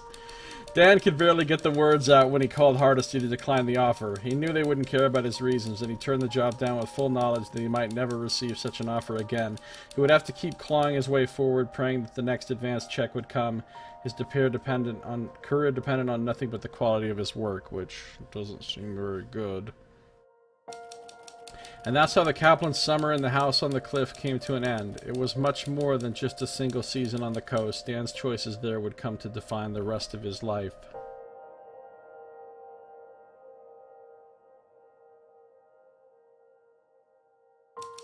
Dan tried, but he couldn't get the final draft of his book into shape. It was never published, and he gave up writing completely. He was devastated by the loss of not just his career, but his dream. He never recovered professionally or creatively, and he spent the rest of his life bouncing between jobs he could barely tell apart. Well, join the rest of fucking society. Everybody else gave up their dream too. Cry more.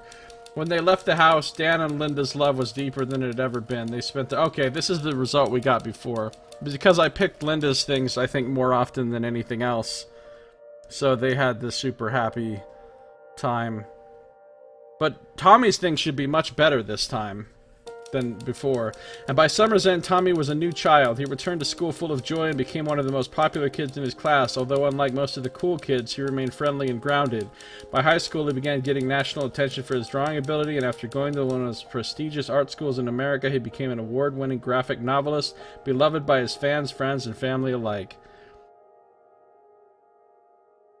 So Dan would look back on that summer from time to time and wonder why he had made the choices he had. He never quite shook the feeling that the voice in his head had been more than just a voice, and in quiet moments he even imagined that he had been a character in someone else's novel. At times he was almost sure of it.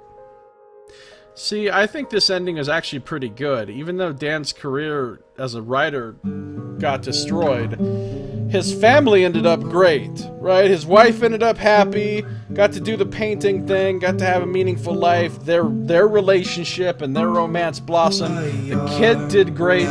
Free of worthless moe in a ship on which we're all are stowing. That is really loud. In need of sewing. Comic artists are paid even less than writers and painters. With every rock, It doesn't matter. It said he was a successful graphic novelist, so if he was successful, then he was successful. Every catch I'm falling towards your safety net. Oh, grassy river, Everglades, we failed to grow a sugar cane. I never learned to show So apparently the person that made this doesn't even have a kid. To you.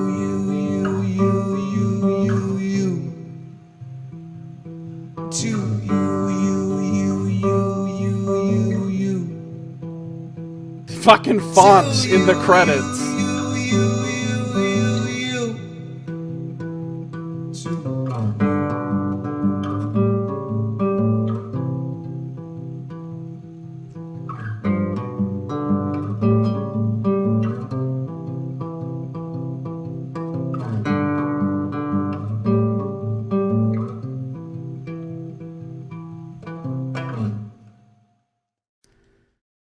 Game was rebalanced to allow for a perfect ending. The author wanted the white pill. I don't know what white pill even means.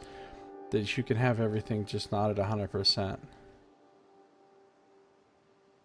Yeah, honestly, I think it's kind of bullshit. In fact, I think the whole idea of having it all is pretty irresponsible and childish. I think you have to focus on one thing, and you can kind of half-ass have some other things, but you have to focus on one thing if you really want to do one thing right. Like, I think a lot of people focus on their careers and they also try to have kids and a family, but they fuck their kids and family up. And because they're fooling themselves into thinking they can do it all.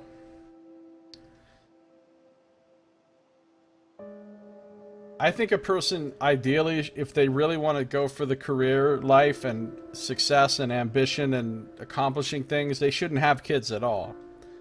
I think kids should be for people who don't really have great ambitions, who don't really want to make a lot of money or have a great career or accomplish great things, that just want to have a family and make that their ambition and make that their goal and their thing that they focus on, and just make enough money to survive and focus everything else into doing their family right.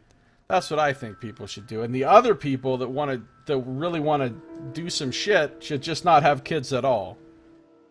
Or at least wait to have kids until, you know, they've achieved a level of, I don't know, maybe just not have kids at all. But no, everybody wants to do everything, and so then they end up fucking up at least part of it, if not all of it, and overstressing themselves. Option B, you could have nothing. You could just not have kids, or a career, or ambitions, or a life. And that's what we call the Josiah path, where you just do nothing at all. And that's not bad, actually. It's not bad. Anyway, that's The Novelist. I liked it. I thought it was pretty cool. I thought it had some good ideas. I thought it had some interesting mechanics, and I liked how much things changed with your decisions. I'm not going to play it over and over and try to see different endings. That's probably it. I'll probably never play it again, but I got enough out of it to be satisfied with the $1 that I paid for it. So, good times. If you're watching the stream, don't go anywhere because I'm not done streaming. If you're watching on YouTube, that is going to do it for this episode and this playthrough of The Novelist. So thank you for watching. This has been Josiah Plays The Novelist.